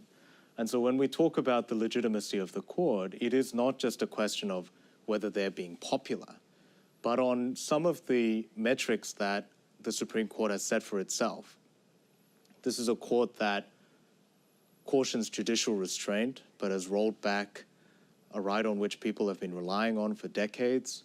It's one that preaches adherence to precedent, but overturns in this really significant way. And it's one that has now said substantive implicit rights of the sort the professor was just talking about need to be rooted in the nation's history. That is the way things used to be. And so there is a kind of a regressive tilt to that, and a way in which the court's current stance goes further and further from where the people are at. So this is the difference, isn't it, between looking at the Constitution as a living document, something that can be used today, versus the fundamentalists who think you should really stick to the letter of what the Constitution says. You study American law in the United States at Harvard in Boston. Where does the court actually sit in this without being seen to be just a political arm of government? Uneasily in the views of many people. Justice Sotomayor called it a kind of a stench of politicization that might surround the court. So there are lots of different ways of reading implicit rights into the Constitution, and the one that is being privileged by the current court is the implicit right is something that has deep roots in the history of the country, and to many people that has a backward-facing idea that doesn't allow the Constitution to keep a pace with the kind of social changes that we see every day. Prudence, so where is the Constitution? Is it a forward-looking document, or is it a backward-looking one? I think it's very important to be mindful of the fact that the Constitution is a product of the moment in which it was written. So, you know, the first articles of the Constitution, the Bill of Rights, this was drafted, it was created by a generation of slaveholders, a generation that didn't envision or didn't understand women as equal citizens, let alone racial and ethnic minorities.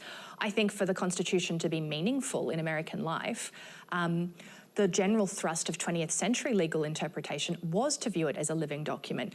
That's why you see things like the Brown v. Board of Education decision in the 1950s, or you see the Engel v. Vitale decision, which is separation of church and state, and Brown, of course, is the desegregation decision. Like, these are decisions from the court which were taking an approach to the Constitution that it was a document that had to be understood through the modern lens, not just the framework of the sort of 1700s and 1800s.